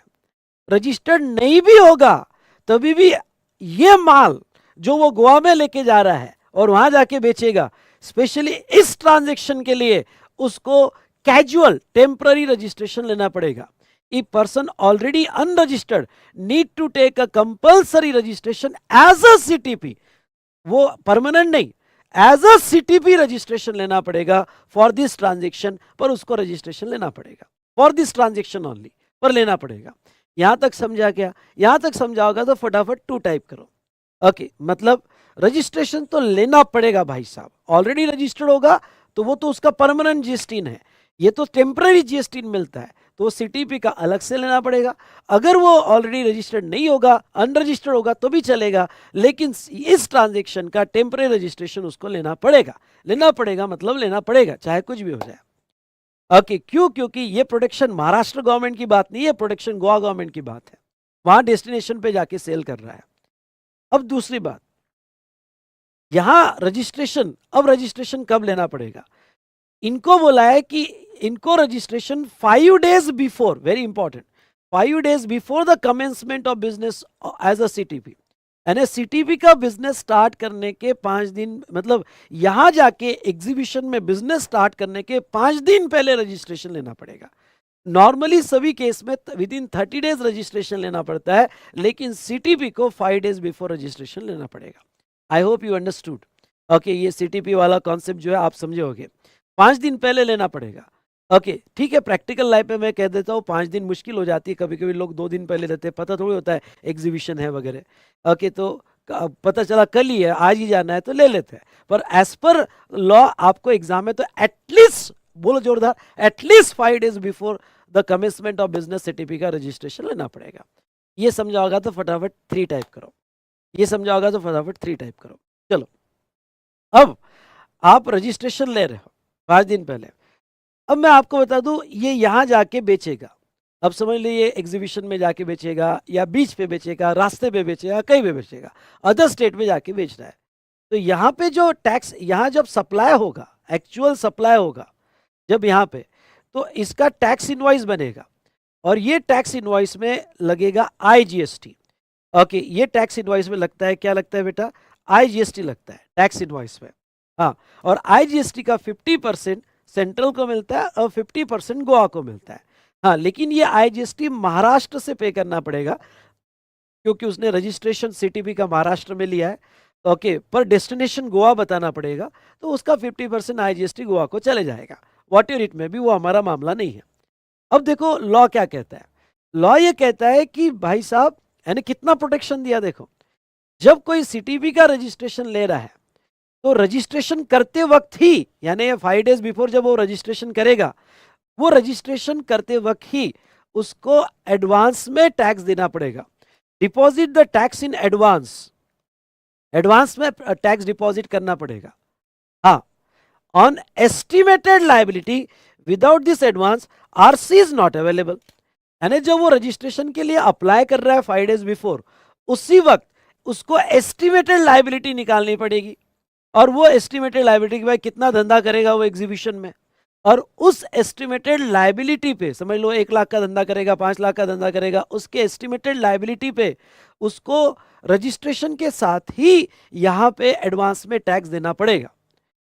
अब सर वो टैक्स कैसे पे करेगा? उसके पास तो कोई जीएसटी नंबर है ही नहीं, उसका तो रजिस्ट्रेशन हुआ ही नहीं, आरसीआई ही नहीं, और आप कह रहे हो एडवांस में एस्टिमेटेड लायबिलिटी पे टैक्स डिपॉजिट करना पड़ेगा, उसके ई कैश लेजर में डिपॉजिट होगा। पर सर वो पे कैसे करेगा? तो इसका एक टेम्पररी रेफरेंस नंबर जनरेट होगा, टेम्पररी रेफरेंस नंबर जनरेट होगा, और उस टेम्पररी रेफरेंस नंबर पे टीआरएन, आपको याद होगा तो उस टीआरएन के बेसिस पे इसको टैक्स पे करना पड़ेगा, और उसकी चालान टीआरएन बेसिस पे जाएगी। ऑप्शन मिलता है आपको पोर्टल पे, टीआरएन बेसिस पे। तो ये टीआरएन बेसिस पे चालान जाएगी, और ये टीआरएन बेसिस पे चालान के उसको एस्टिमेटेड लायबिलिटी पे टैक्स दे देना पड़ेगा। यहां तक समझा होगा तो 4 टाइप करो, एस्टिमेटेड जो भी लायबिलिटी होगी देना पड़ेगा, and that amount deposited in E cash ledger, वो पैसा आपके कैश लेजर में पड़ा रहेगा जब तक वो रिटर्न नहीं फाइल करते हो, पर आपको डिपॉजिट तो करना पड़ेगा। इसके बिना डिपॉजिट का आपको जो है आरसी नहीं मिलेगी, बिना डिपॉजिट के आरसी नहीं मिलेगी। I hope you understood. Okay, उसके बाद में क्या सर जब वो, हाँ अब और कुछ सवाल। ओके, सवाल ये है कि क्या सर वो यहाँ पे एलिजिबल आईटीसी जब वो अपनी एस्टिमेटेड लायबिलिटी निकालता है तो क्या सीटीपी आईटीसी ले सकता है? हाँ, CTP can take ITC of input capital while making the payment of tax in advance. जब वो टैक्स एडवांस में देगा तो वो अपना आईटीसी ले सकता है, यानी ये जो माल एग्जीबिशन के लिए जा रहा है वो तो खरीदा होगा ना उसने, कभी उसने खरीदा होगा तो उसका वो आईटीसी इस एस्टिमेटेड लायबिलिटी के अगेंस्ट में एडजस्ट कर सकता है और नेट अमाउंट कैश लेजर में डिपॉजिट करेगा। हाँ, अब ये जो पैसा गवर्नमेंट भी यूज नहीं करेगी, उसके कैश लेजर में डिपॉजिट रहेगा। फिर इसका जो रजिस्ट्रेशन इसको मिलता है, ये रजिस्ट्रेशन परमानेंट नहीं होता है, ये रजिस्ट्रेशन टेम्पररी होता है। सुनना, ये रजिस्ट्रेशन टेम्पररी होता है। टेम्पररी होता है का मतलब क्या? मतलब अगर आप सीटीपी का रजिस्ट्रेशन ले रहे हो तो ये कुछ पीरियड के लिए होता है। तो वैलिडिटी ऑफ रजिस्ट्रेशन कितने पीरियड के लिए होता है? For a period mention in application. भाई एग्जीबिशन 10 दिन का है तो 10 डेज का मिलेगा, एग्जीबिशन 30 डेज का है तो 30 डेज का मिलेगा, आपको उस स्टेट में बीच पे जाके भी बिजनेस करने का है तो 40 दिन का ले लो। ओके, तो जितना आप एप्लीकेशन में लिखोगे, सुनना, जितना आप एप्लीकेशन में लिखोगे उतने पीरियड का मिलेगा, बट मैक्सिमम 90 डेज, 90 डेज से ज्यादा का नहीं मिलेगा। पर कुछ केसेस में अगर आपको एक्सटेंशन चाहिए तो एक्सटेंशन फर्दर 90 डेज का मिल सकता है, यानी 90 प्लस 90 डेज, ऐसे 180 डेज। पर देखो क्या है, जितना आपने डायरेक्ट 90 डेज मत लिखना। ओके, जितना आपने एप्लीकेशन में मेंशन किया उतना टाइम, जितना एप्लीकेशन में मेंशन किया उतना टाइम, लेकिन मैक्सिमम 90 डेज। मैक्स 90 डेज के बाद रिन्यूअल चाहिए तो फर्दर 90 डेज मिल सकता है। पर जब आप रिन्यूअल करोगे तो रिन्यूअल के वक्त फिर से एडवांस टैक्स देना पड़ता है, फिर से एस्टिमेटेड लायबिलिटी निकालनी पड़ेगी, एडवांस टैक्स डिपॉजिट करना पड़ता है। और ये टैक्स, एडवांस टैक्स नहीं, टैक्स इन एडवांस, ये ज्यादा प्रॉपर वर्ड है, टैक्स इन एडवांस आपको डिपॉजिट करना पड़ता है, फिर जाके रिन्यूअल मिलता है फर्दर 90 डेज का। चलो, तो जो भी आपने रजिस्ट्रेशन लिया, समझ लो आपने 40 दिन का रजिस्ट्रेशन लिया हुआ है एप्लीकेशन के हिसाब से, तो वो 40 डेज में जो भी GSTR1 की डेट आएगी वो GSTR1 आपको फाइल करने पड़ेंगे। समझ लो आपने 20 अप्रैल को, ध्यान से सुनना डेट, 20 अप्रैल को सीटीपी का रजिस्ट्रेशन लिया, तो 20 अप्रैल को लिया 40 दिन के लिए, मतलब ऐसा समझ लो मई एंड तक का रजिस्ट्रेशन आपने लिया है सीटीपी का। तो आपको अप्रैल, 20 अप्रैल को लिया तो अप्रैल के 10 दिन का GSTR1 11 मई को फाइल करना पड़ेगा, अप्रैल के 10 दिन का GSTR1 11 मई को फाइल करना पड़ेगा।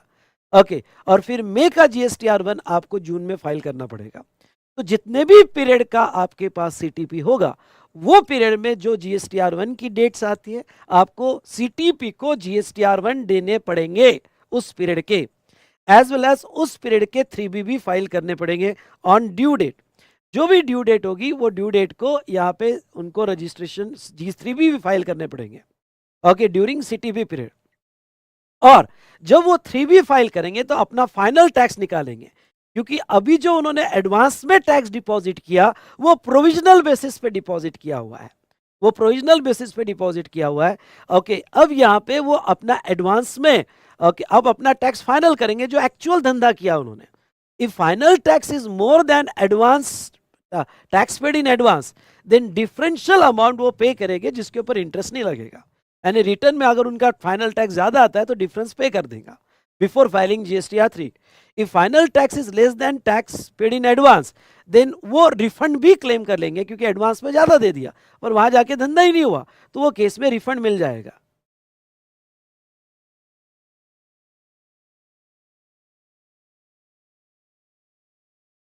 तो वो सिचुएशन में उसको वहां पे रिफंड मिल जाएगा। तो ये था complete procedure of the CTP.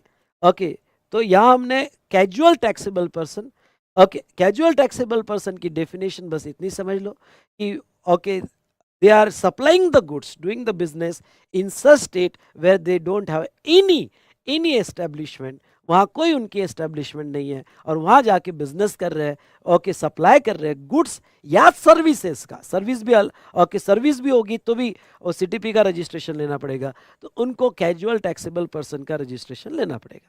यहाँ तक समझाओगे तो फटाफट 5 टाइप करो। ये तो था सीटीपी, कैजुअल टैक्सेबल पर्सन।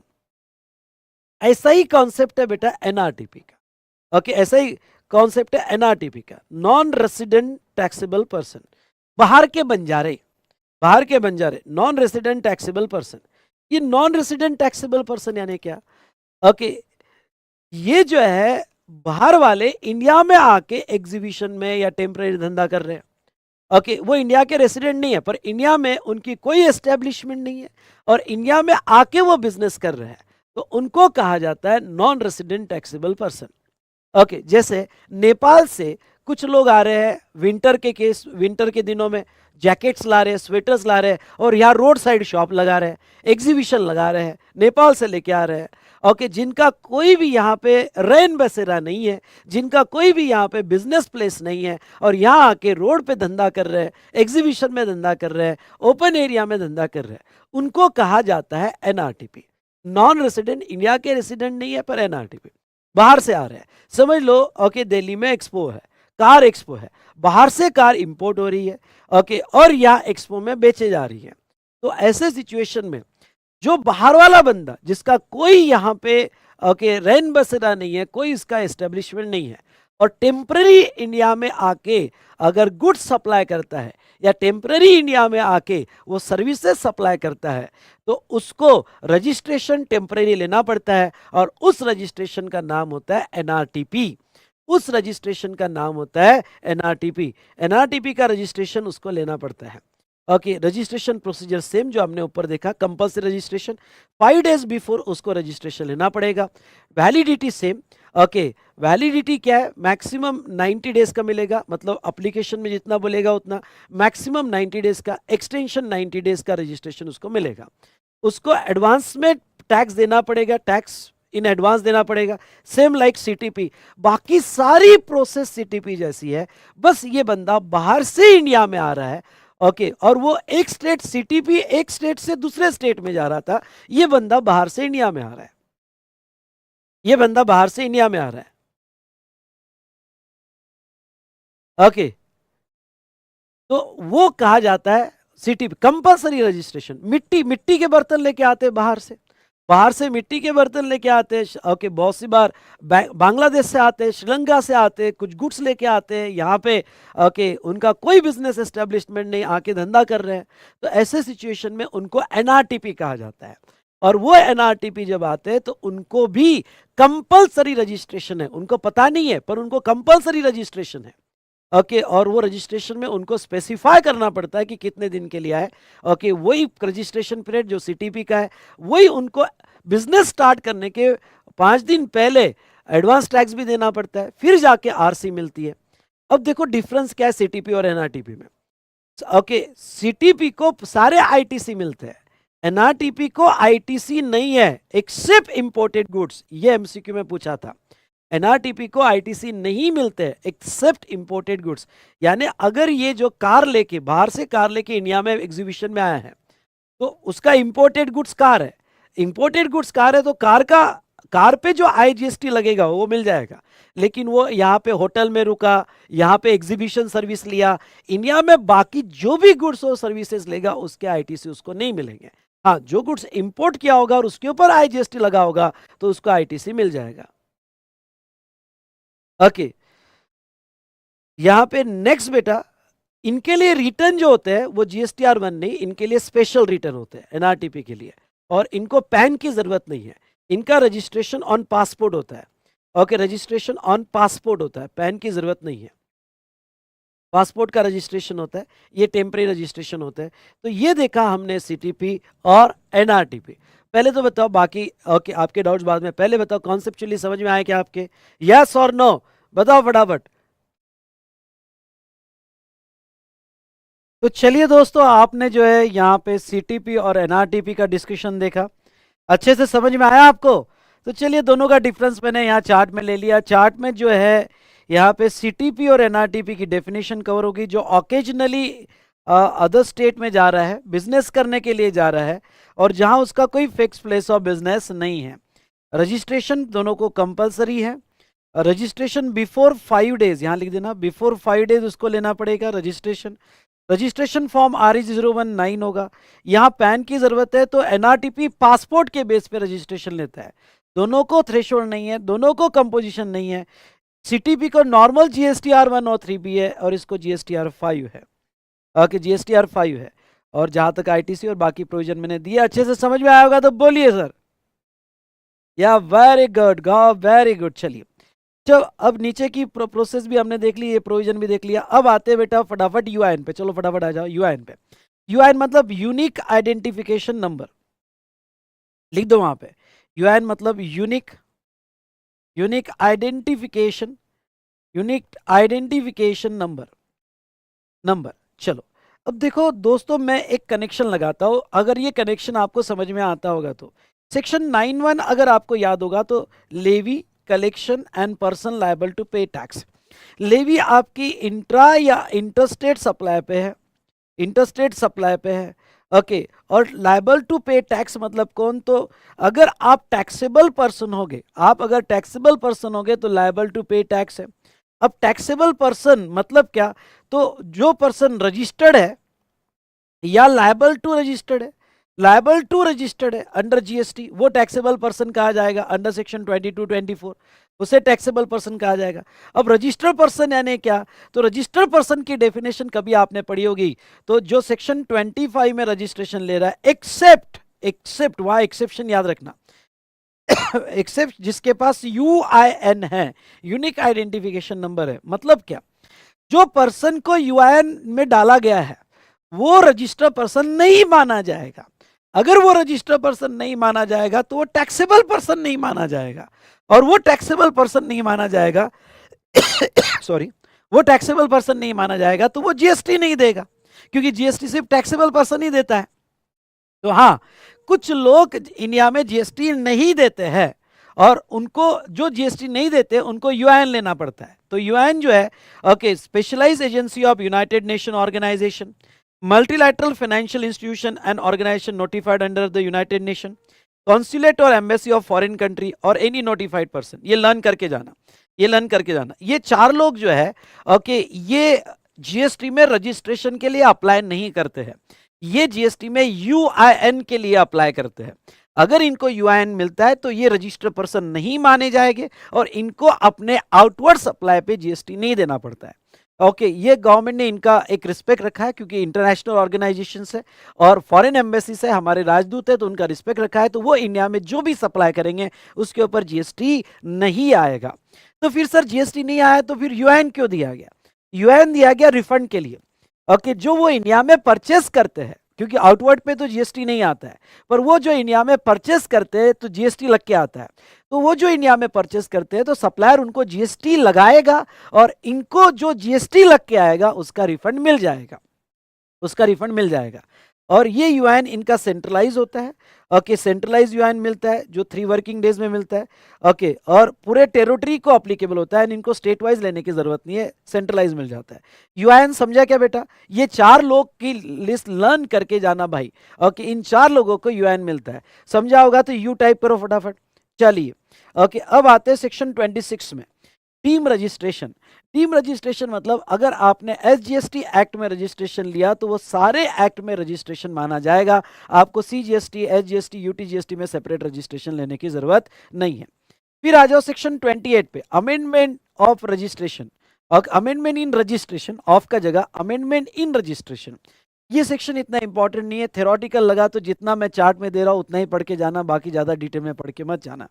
अगर आपने रजिस्ट्रेशन करवा लिया और रजिस्ट्रेशन करवाने के बाद, सुनिए, रजिस्ट्रेशन करवाने के बाद कोई इंफॉर्मेशन चेंज हो गई, अब ये इंफॉर्मेशन चेंज हो गई मतलब एड्रेस चेंज होगा, principal place of business change हो गया, ऑथराइज सिग्नेटरी चेंज हो गया, ओके, आपकी कमोडिटी बदल गई, सर्विस बदल गया, तो ऐसे केस में आपको रजिस्ट्रेशन में अमेंडमेंट करवानी पड़ती है।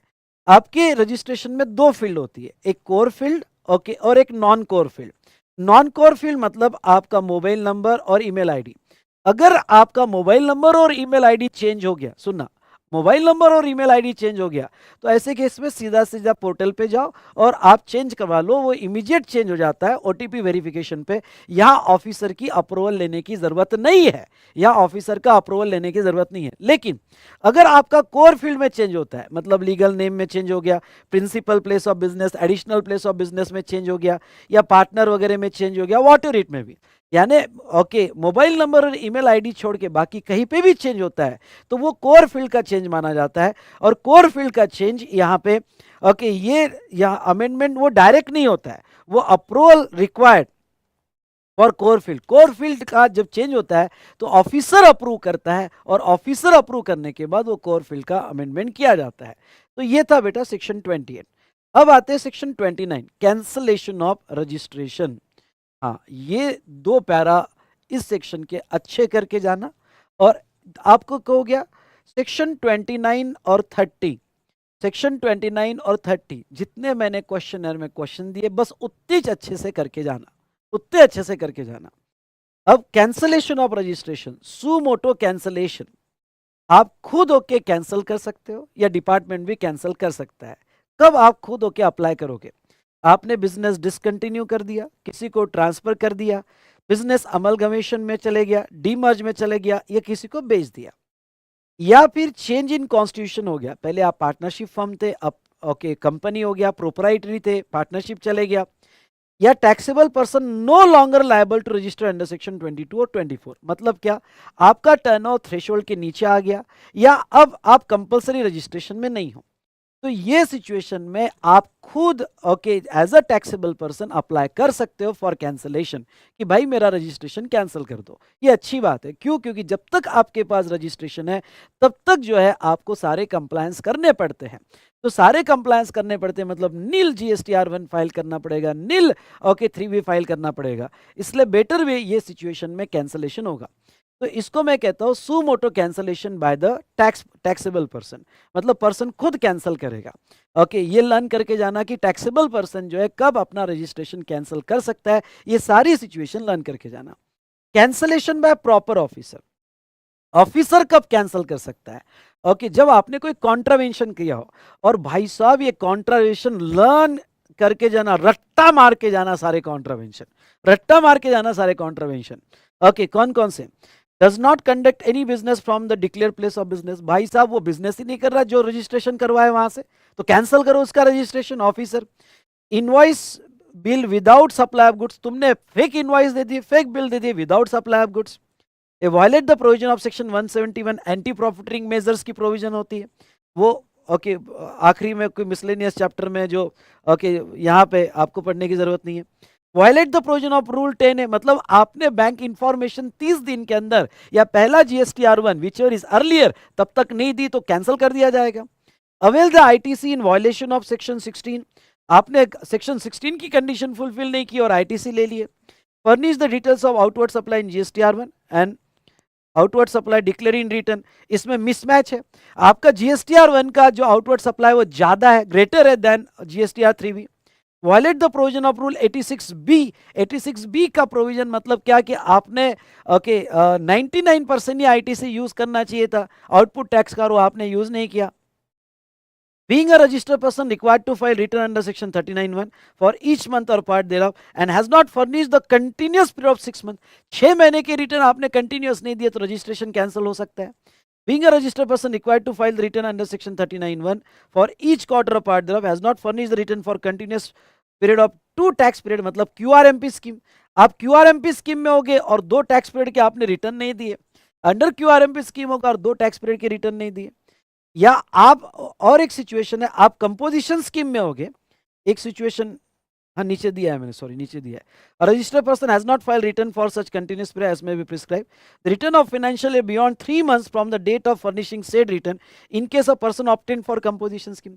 अगर आप कंपोजिशन स्कीम में और जो आपकी रिटर्न की ड्यू डेट है वहां से 3 महीने में आपने रिटर्न नहीं दिया, ओके, वॉलंटरी रजिस्ट्रेशन लिया होगा और आपने 6 महीने के अंदर बिजनेस कंटिन्यू नहीं किया होगा, ओके, और आपने फ्रॉड की वजह से बिजनेस रजिस्ट्रेशन लिया होगा, ये सारी सिचुएशन लर्न ही करना पड़ेगा, ओके। तो ये सारी सिचुएशन में ऑफिसर आपका रजिस्ट्रेशन कैंसिल कर सकता है। उसके बाद में section 30 revocation of cancellation of registration, ये सारी सिचुएशन लर्न करके जाना, रट्टा मार के जाना कि कौन कौन से केस में ऑफिसर आपका रजिस्ट्रेशन कैंसिल कर सकता है, ठीक है। उसके बाद में revocation of cancellation of registration, आपका रजिस्ट्रेशन कैंसिल कर दिया, फिर आप जो है यहाँ पे जाओगे, सर मुझे फिर से बहाल कर दो, गलती हो गई, अब नहीं करूंगा, सारे रिटर्न दूंगा, सब दूंगा, प्लीज दे दो, वापस कर दो मेरा रिटर्न, उसको कहा जाता है रिवोकेशन, फिर से बहाल कर दिया।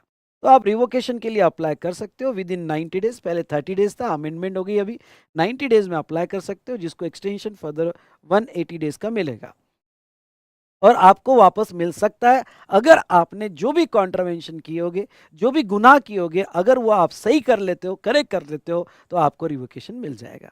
और यहाँ पे कैंसलेशन ऑफ प्रोसीजर की दिया हुआ है। बेटा ये थोड़ा मैंने लिमिटेड लिया है सेक्शन 2930, लेकिन मैं आपको कहूँगा कि यहाँ पे ये डिस्कशन जो है मेन पॉइंट्स मैंने कवर कर लिए है, लेकिन इसके ऊपर थोड़ा जो क्वेश्चनर में जितने भी क्वेश्चंस आए हैं वो अच्छे से करके चले जाना, ओके। तो in this way we have completed a chapter registration. अगर आपको मजा आया होगा तो ये लाइक कीजिएगा, कमेंट जरूर दीजिएगा, शेयर कीजिएगा। I have tried my best to explain each and everything. Thank you so much. तो आज का सेशन यहीं एंड करते हैं। हाँ, क्वेश्चनर का डिस्कशन मैं आज नहीं, ओके, एक दिन बाद डालूंगा, अभी मैं रिकॉर्ड करके डालूंगा, तब तक आप ट्राई करो अगर आपसे होता है तो, ओके। तो thank you so much, thank you so much to all of you. तो चलिए दोस्तों यहाँ पे अब रुकते हैं, डन। चलिए मिलते हैं नेक्स्ट सेशन में। नेक्स्ट सेशन देखो हमारा प्रोबेबली कल तो होगा, लेकिन अगर नहीं हो पाया तो एक दिन आगे बढ़ सकता है, पर मैं कल ले लूंगा, कल ले लूंगा, ठीक है। चलो thank you so much. Okay, good day, good night to all of you.